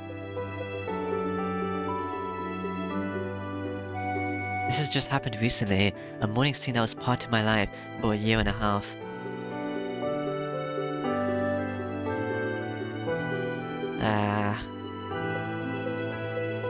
The shed is dead quiet. It's my small workshop that I frequent like my room. Here I trained hard every night, hoping to be like Kurasugu.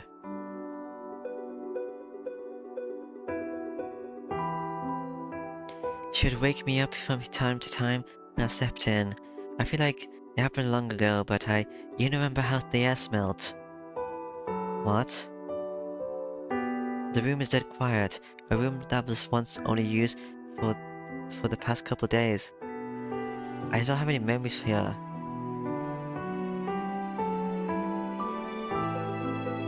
Only Sakura comes to mind. Man, how are you remembering this stuff? I sigh and lean against the wall. I can't remember. I can't remember what happened in this house or all the things I did. But still, Sakura's face comes to my mind just by walking to these places. Wow, she really means a lot to me. My consciousness is fading and my memory is a mess. The 10 years in this house are ambiguous in my head, but I can still remember. I can still clearly remember Sakura. A wonderful part of me goes away. I take a deep breath.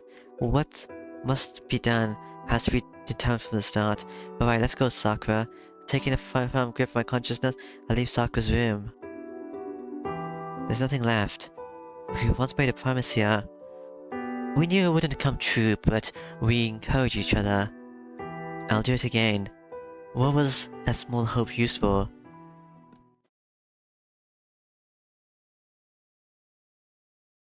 Blah blah blah. Final. Wow. I wonder if that's the final day. I still have so many pages left. Alright. Yep. Yep.